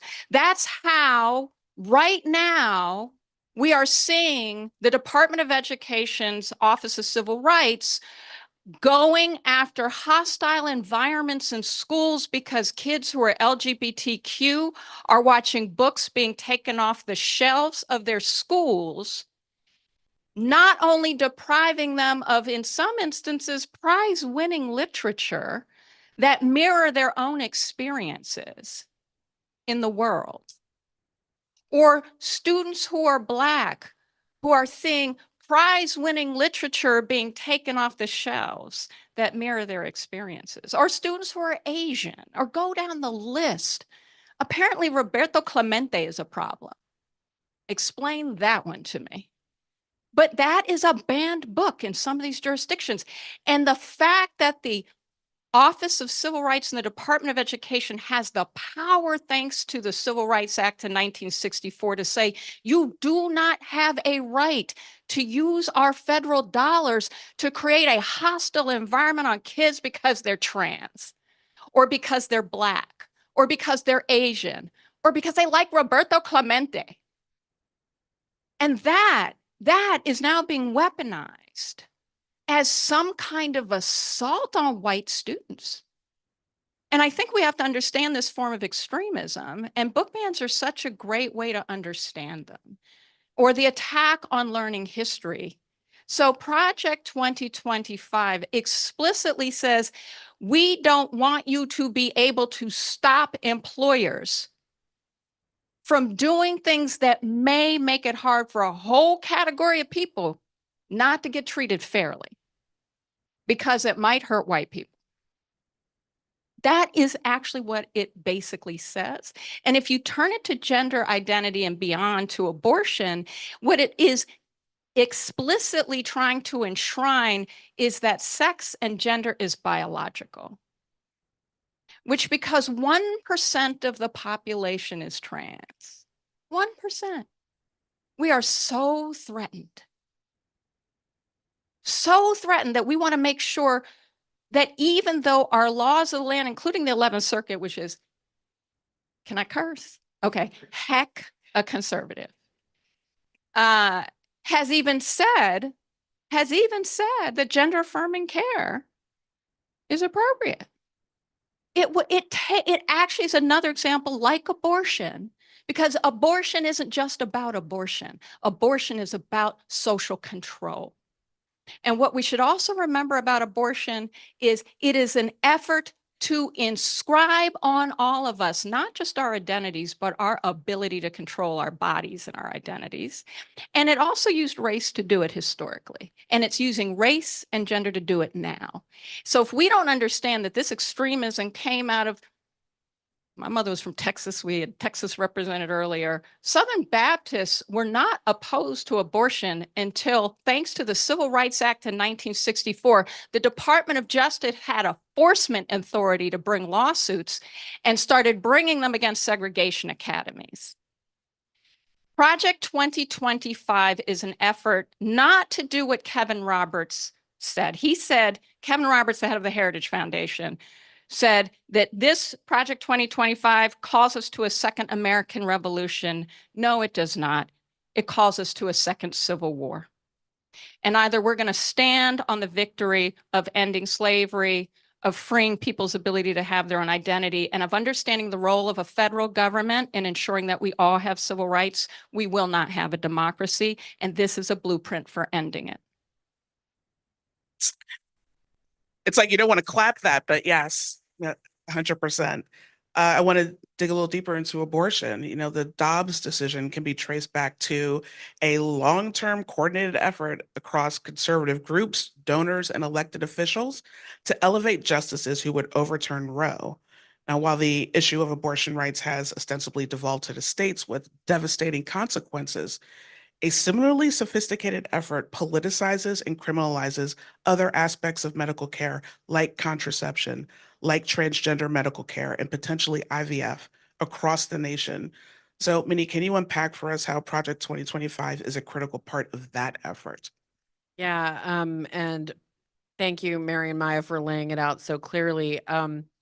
The most important thing to understand about reproductive freedom and abortion specifically, but also the broader range of contraception care, gender affirming care, IVF, it's all rooted, and the representative from Texas, I'm also from Texas, laid it out really nicely. It's all rooted in a desire for power and control, right? So fundamentally, it's important to understand that.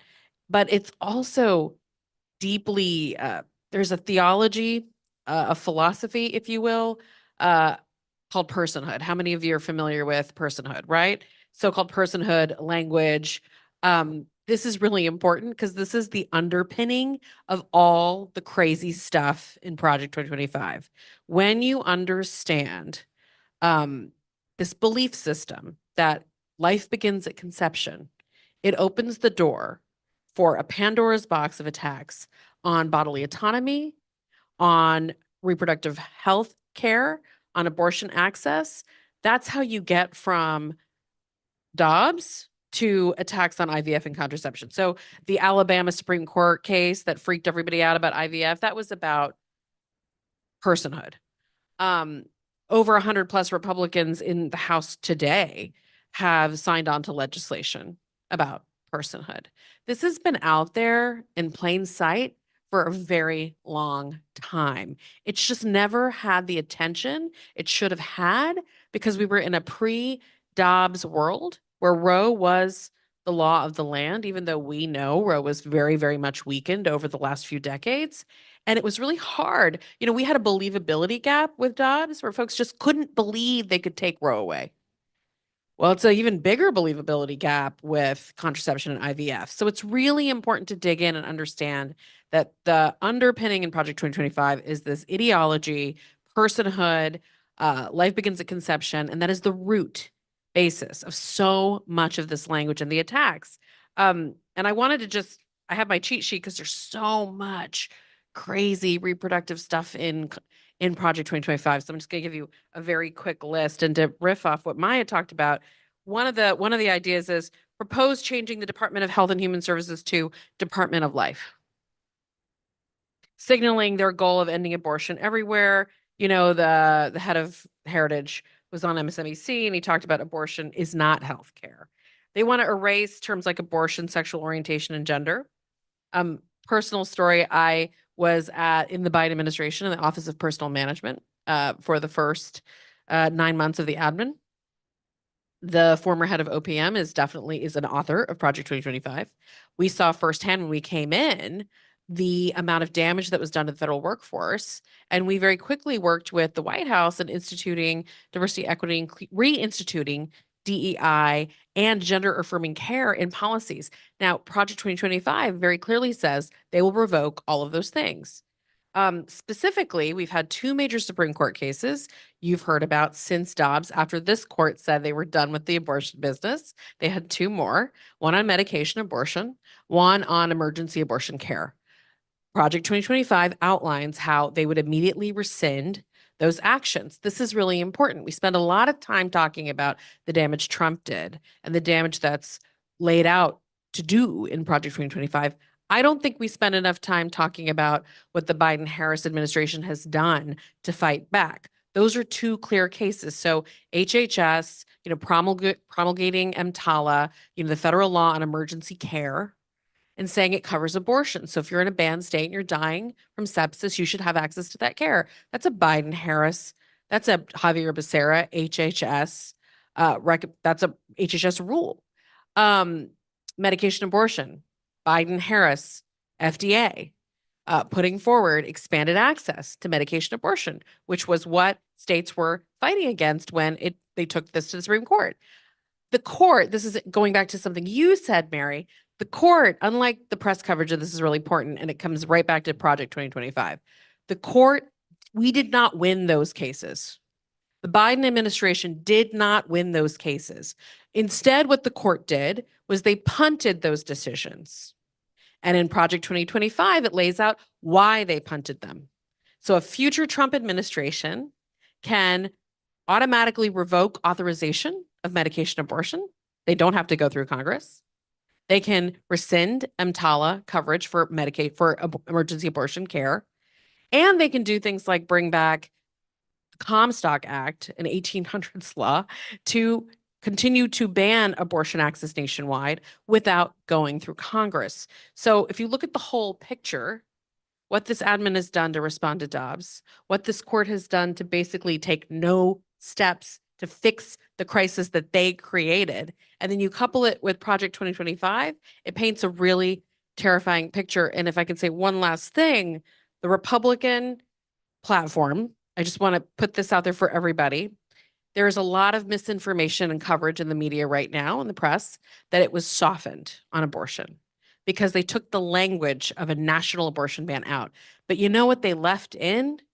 Language about 14th Amendment coverage for unborn children. That goes right to personhood. It's talking about when life begins. It opens up the door, and they think either we're stupid or we're not paying attention, but it's actually much more nefarious, dangerous than simply listing a list of bills that they couldn't pass anyway. It's talking about how we're going to interpret the Constitution to protect the unborn. It's terrifying. So connecting all the dots, we have a lot of work to do, y'all. But we have a really clear opportunity to educate this rising American electorate that cares so much about reproductive freedom, about the threat. And the good news is when we get this information in front of them, we are able to move them. That is good. Thank you for ending on a little bit of good news there. Liz, the labor movement is no stranger to attempts from the right to favor corporations at the expense of the average American worker and their families.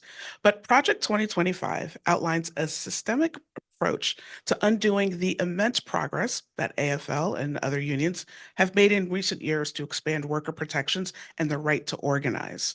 What would these policies, rolling back overtime pay protections, reclassifying more workers as contractors so they can't get benefits, and weakening the National Labor Relations Board, what would all this mean for workers and the movement? In a word, it would be disastrous. I think we all agree, right? When I showed up here, I said, I think we're all going to be saying the same thing in different ways. But I first want to say thank you to Patrick and Cap for convening us. And I am honored to be on this panel with these fighters for justice. And I actually feel better than when I came in because we're all in this together. That's the thing that this symposium symbolizes, is that we're on it, right? So I am bringing the voices of 12.5 million working people into this room. And these are the folks who are stocking your grocery shelves, who worked through the pandemic in hospitals and healthcare and, are responding to fires in neighborhoods and disaster relief on a daily basis. I can tell you what they do know is that their paychecks aren't going far enough. They are suffering in terms of, costs going up, precarity in their work, thinking about the future. It makes them very nervous and scared with technology and climate change. The baseline that we've all come to accept is that our work lives used to be the constant. And that, we got everything we needed through our jobs, whether that was our benefits, our financial security. And we are headed into, of course, looking at Project 2025, an extremely, extremely precarious situation. It would upend employment as we know it. And I think a lot of people these days take it for granted, right? We go to work and we do our jobs and expect our paycheck and, go about our lives. Well, Not so much, because the laws that we rely on can be done away with, as we see here in Project 2025, with the stroke of a pen. And so the labor movement, of course, we're studying this very carefully because we've been winning lately. We've had a lot of good news. Yes, workers are finding their voice and power right now. We've had workers going on strike. You've probably seen that in the news, and big victories for, auto workers and actors and nurses and cultural workers, video game developers. They're all rising up and they're getting double-digit wage increases in these fights. They're organizing in places we never thought possible because they're finally connecting the dots that, I don't just have to sit back and take it anymore. I can actually organize with my coworkers and have power. So that is threatening. If you can see out there in the country how corporations are responding, they'll do anything, they'll stop at nothing to deny workers their rights. And guess who their union buster in chief is? It's Donald Trump, right? So we know that Project 2025 is an outcropping of all of the manifestations that corporations dream about. And I brought my cheat sheet too, Minnie, because you think about unions and then you think about workers, because unions, of course, the very existence of unions is on the line. No voluntary recognition. Right now, the National Labor Relations Act, if you get with your coworkers and you have a majority, you can approach your employer and the employer can say, okay, that would be outlawed. No public sector bargaining, no public sector collective bargaining would be allowed. It would be banned. So all of those working, whether it's in the federal sector for the government or other public sector bargaining units. Company-controlled unions. They're going to eliminate the notion of independent unions and say, hey, y'all can come together in these, so-called councils that are controlled by the company, and there would be no independent voice and thus no balance of power. Well, that's, obviously very alarming, but not to mention the attacks on workers themselves. No overtime pay, no minimum wage. There would be actual rules to redefine and allow states to opt out of things like overtime and minimum wage. I mean, we never thought that could be possible in the year 2024 or 2025. We heard from the colleagues on the stage about discrimination based on race, gender, sexual orientation, certainly safety and health protocols. There's this agency called OSHA. Familiar with it? Yeah, well, if you're a company that had never had an accident or a fatality on the job before, you would be given a pass. You would be, allowed to skip inspections, fines, all of the enforcement mechanisms that we rely on to prevent workplace injury and accident and death, because it wasn't a, quote, willful violation. I don't know if you've met someone who has lost someone on the job. Every year I go to the Department of Labor and they do a Workers' Memorial Day, commemoration for families who have lost workers who have died on the job. Tell that to a woman who lost her son in a grain silo because he was cleaning it without the proper equipment and then essentially got drawn into a piece of machinery that could have been prevented. That is OSHA. These fines and these laws are there for a reason. And if they are eliminated or corporations are given a pass, of course they're going to take it. That's the reality we would be in. Not to mention allowing teenagers to work in dangerous occupations in order to fulfill labor shortages. Right. So we're gonna start seeing things that we saw at the turn of the century. So the stakes are extremely high, and I didn't even get into, all the other agency, investigations and surveillance that could happen. This notion of eliminating training and employment benefits and services for people who lose their jobs due to unfair trade. I mean, the list goes on, and I think we need to start talking about it that concretely. Like on page 692, this is what will happen. Because I think people just are in this, denial of sorts that anything like this could really happen. Thank you. DR, thank you for joining us remotely. You started out in private equity before you started your own company, so you understand markets and are uniquely positioned to consider the impacts of Project 2025, not just on climate, but on the market surrounding renewables. And you said before that your mission is to move the needle on climate change by focusing on what you said are the most critical strategies towards achieving that, including deploying more wind and solar and electrifying vehicles and buildings. So can you tell us, what did the passage of the Inflation Reduction Act mean for your business, and what would happen if Project 2025 came to fruition and the IRA were repealed, meaning all of those tax incentives and credits just vanished? Yeah, thank you everybody for having me here. I'm a little in awe of the rest of the panel here. I'm incredibly lucky to be speaking to you all today. Appreciate your willingness to have me as a talking head over Zoom. My dog broke his leg a week ago, so I had some last minute travel changes. Anyways, as you said, I'm DR Richardson. I'm one of the founders of Elephant Energy. We're a small and rapidly growing business that is really focused on electrifying and decarbonizing homes and businesses. We are huge advocates of the Inflation Reduction Act. And I want to talk a little bit about the impact it's had on our company, our customers, our homeowners, and the impact on the broader climate crisis. So look, the Inflation Reduction Act has been a game changer for the US. It's the single largest investment our country's ever made in combating climate change. And it's been a huge game changer for us at Elephant Energy. We're a small business. We have, before the passage of the Inflation Reduction Act, we had 4 employees. Now we've got about 35. Navigating the complexities of the market as it's changing is always hard. The IRA charts a path for stability and predictability, which is super critical for any business, especially smaller ones that are looking to grow and make an impact. I think the IRA's contributed to the creation of over 100,000 clean energy jobs across the country since its passage. Solar installations are up 21% this year alone, due in large part to the IRA.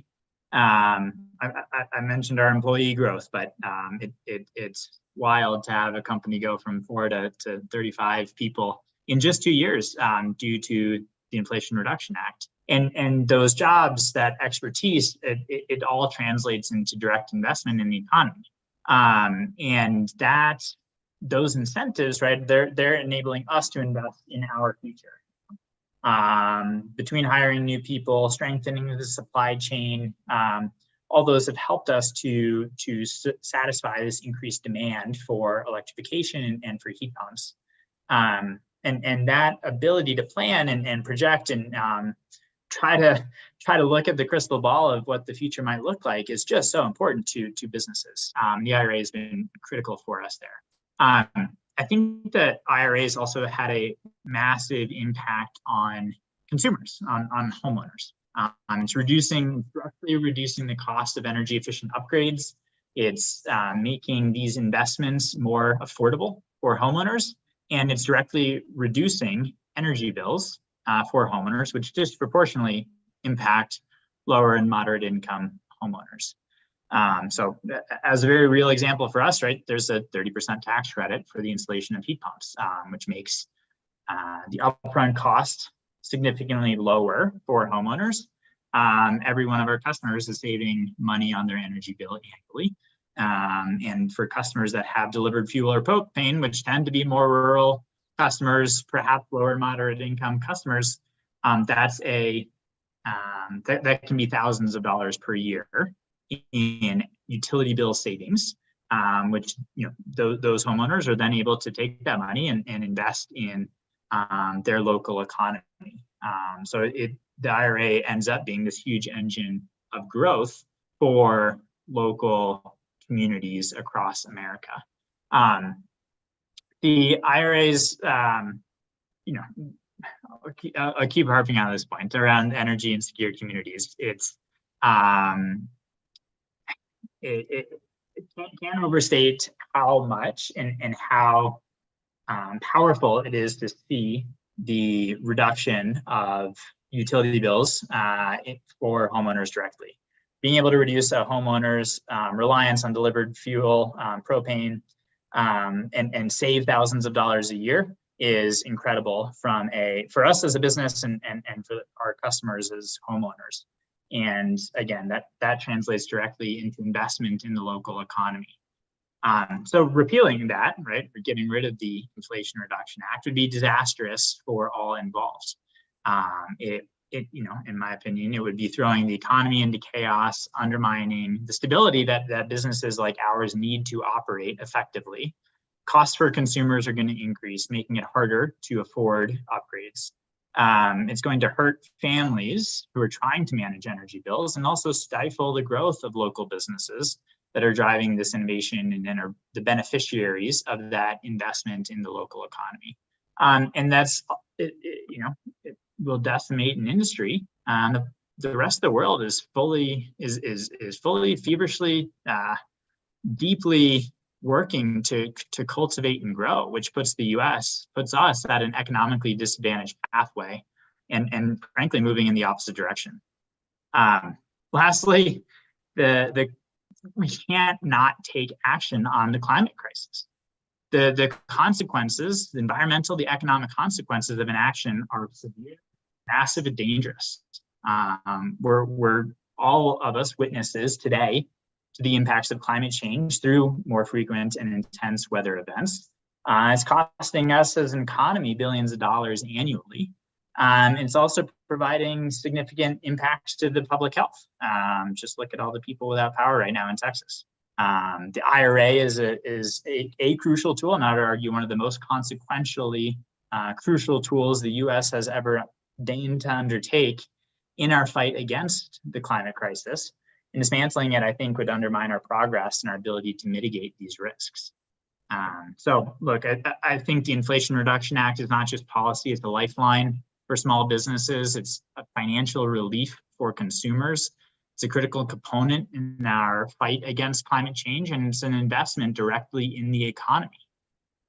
We're living proof of its benefits here at Elephant Energy, and our growth, our ability to plan, our mission to expand across the country and provide electrification access to communities all over, directly tied to the stability and the incentives provided by the Inflation Reduction Act. So look, I think it's incredibly important to continue to support the IRA. Project 2025 is incredibly scary in its desire to roll things like this back. And it's a direct, ironically, it's a direct countervailing stifling of local economy and small business. Thank you, DR. So when the founders or the writers of Project 2025 tell you that they are pro-business, just remember this story. They are not. We have a few more minutes with our panel. Mary, I want to talk about something that is on everyone's mind who's thinking about the elections, and that is cybercom and Project 2025's plan to dismantle it. And for those who don't know, cybercom is tasked with protecting U.S. election systems from foreign interference, something you would think everyone would be for. This would enable foreign adversaries to influence our elections, sowing chaos. And we already know that Russia, China, and likely other opponents of democracy, such as Iran, would thrill at the removal of this bulwark. So can you talk to us a little bit about what our elections might look like if they were actually able to do this?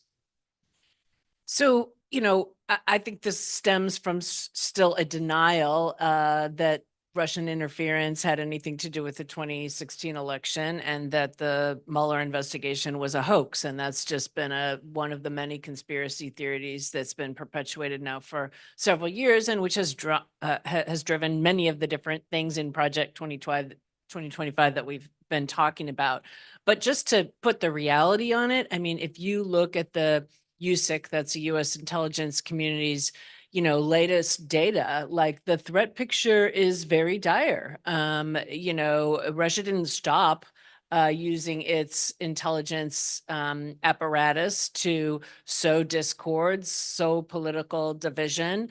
And it doesn't matter so much to Russia or China or Iran, really even which side they're coming in on. In fact, China's strategy right now is both, right? They're going to sow discord on the right. They're going to sow discord on the left, because they don't really care which side wins. They just want us to fail.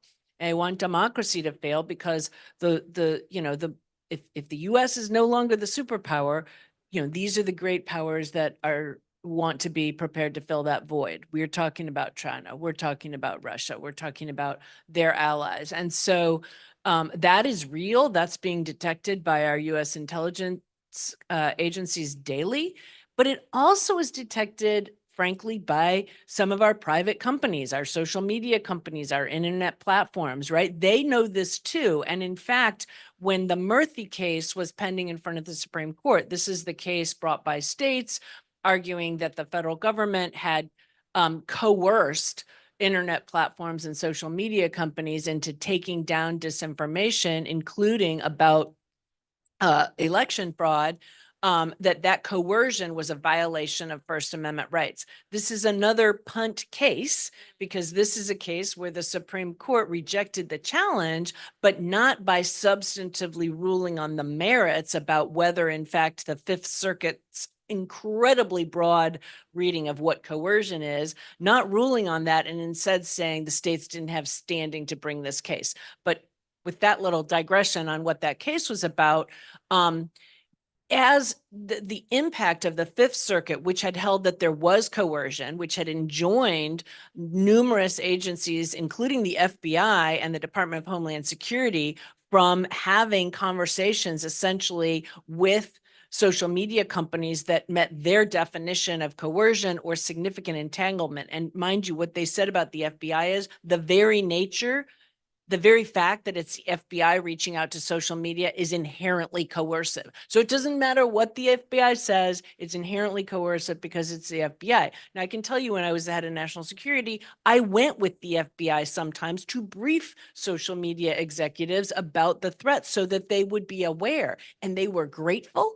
And they have said, when this case was pending in front of the Supreme Court, now, of course, they've at least kicked it down the road, and now the injunction is not in effect.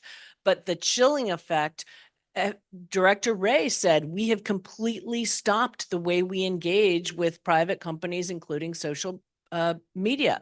DHS Secretary, we have completely stopped doing our regular briefings.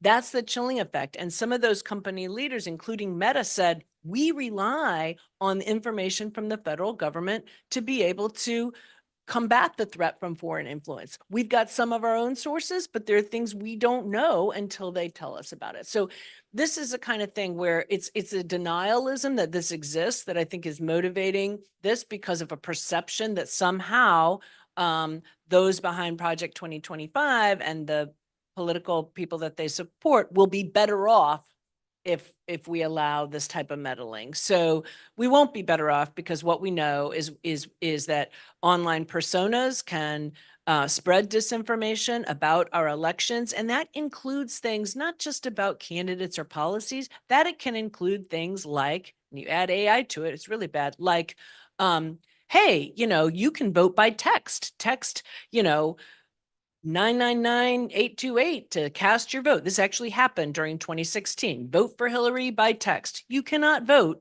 by text, period, full stop. But that's the kind of disinformation that can be sown. So in the few minutes that we have left, I'd like to give a chance to the rest of our panelists in 1 minute. If there's one thing that you want our audience to walk away from this conversation with, what would it be? Minnie, I'll start with you. Donald Trump and the GOP are going to continue, as we go into the convention next week, spreading this misinformation that their position has changed, that they do not support national abortion bans. We have to do everything we can to fight back and make it clear to the American people that not only is Trump a fabulous liar, there is a ton of evidence to the contrary, including in the platform he just wrote and in Project 2025 that was written by his own advisors. We have to keep pointing back. He's going to keep trying to run away from his record. And our job is to remind the American people over and over and over again, when they hear Trump, in his own words, bragging about overturning Roe and punishing patients and doctors and providers. They are persuaded. We are able to move significant parts of the electorate. We just have to keep pinning it back on him and not letting him get away with it. Thank you. DR? Putting me on the spot. Look, I think the climate crisis is it's a massive existential threat.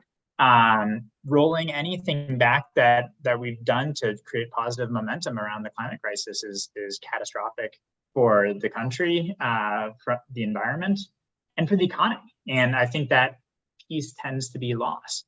The clean energy sector is adding jobs at the rate of hundreds of thousands per year. It's one of the brightest spots of our economy. Rolling these things back is an anti-business. It's an anti-economy. It's a disaster for anyone who cares about a growing economy and creating jobs and protecting the environment. Thank you. And Liz? Well, this is about power, and it's about concentrating the power in the hands of a few. We're already battling gross inequality in our country, and it's only going to get worse if Project 2025 becomes a reality. So I guess as someone who works at the grassroots level a lot, who's out in the community, just knowing that people are still very unaware of what this could mean, what is Project 2025, that we can't take for granted our spheres of influence, that we should tap into our networks, that we have to have the face-to-face conversations, which I know sounds so obvious.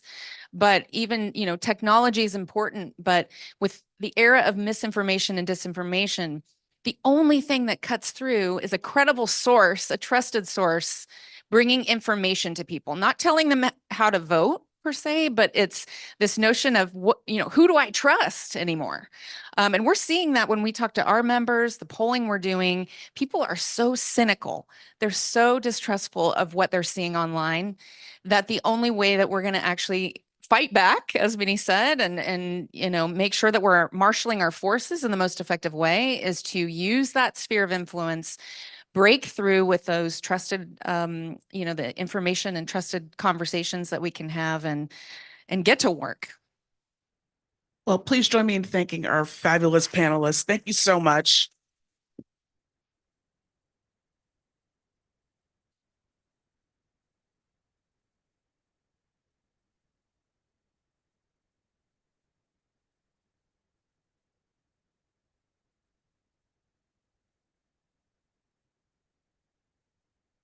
Well, that was 2.5 hours of spirited conversation around some pretty dispiriting stuff. But I think that our last speakers left us on the exact right high note.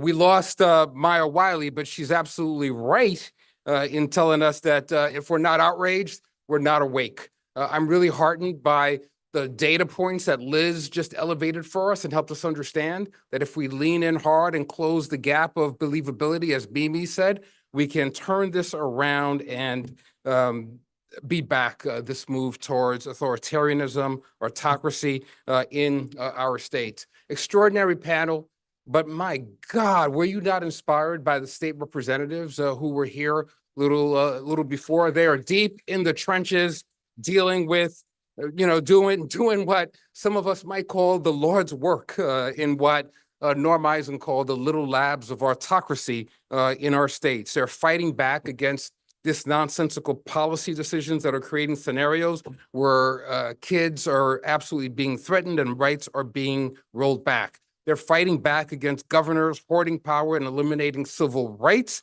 And they're fighting back against far-right extremists exploiting America's anxiety for their own rapacious personal gain. So we're not standing pat. All of us have come together here to unpack this, to examine it, to delineate it, but also in order to be able to build public awareness and to fight back against this extremism. Here at CAP, working with all of these extraordinary partners, we're hitting the ground running, spreading the word about the agenda to protect us all against its implementation. I know that right after this, there are select strategists who are coming together, some of whom are in this room, some who are coming from other partner organizations to have a conversation upstairs about all of the material that we have to pull together, how we use our tools of deep research, our creative and muscular advocacy, and our nimble communications apparatus that we have across the ecosystem that we operate in. I know that right now, a lot of attention, a lot of oxygen is being sucked from the room, discussing the challenges that exist with one candidate or another. Everyone, most particularly my dear good friends in the media, are consumed by the beauty contest. It's extraordinary to see, though, the paucity of conversation that exists around what actual substance there is that's behind the architecture of the debates, if you will, and what's likely to be implemented in a second term. There's not enough of a rallying around an affirmative vision for change that we heard from some of the sisters who were just on stage now. And there's not enough explication of this dystopian vision that's being held by a group of folk who Maya rightly reminds us aren't launching a second American Revolution, but a version of a civil war. I'm encouraged by all that I heard today, and I'm heartened and confident that we're all going to do the right things in the right places at the right time to turn this around and to lift up a scaffolding around American democracy and to make absolutely sure, as Congressman Raskin reminded us earlier, that we are lifting up once again the Frederick Douglass vision, the Thomas Paine vision of what it means to have a truly inclusive society. Thank you all so much for joining us today. Let's go do the work.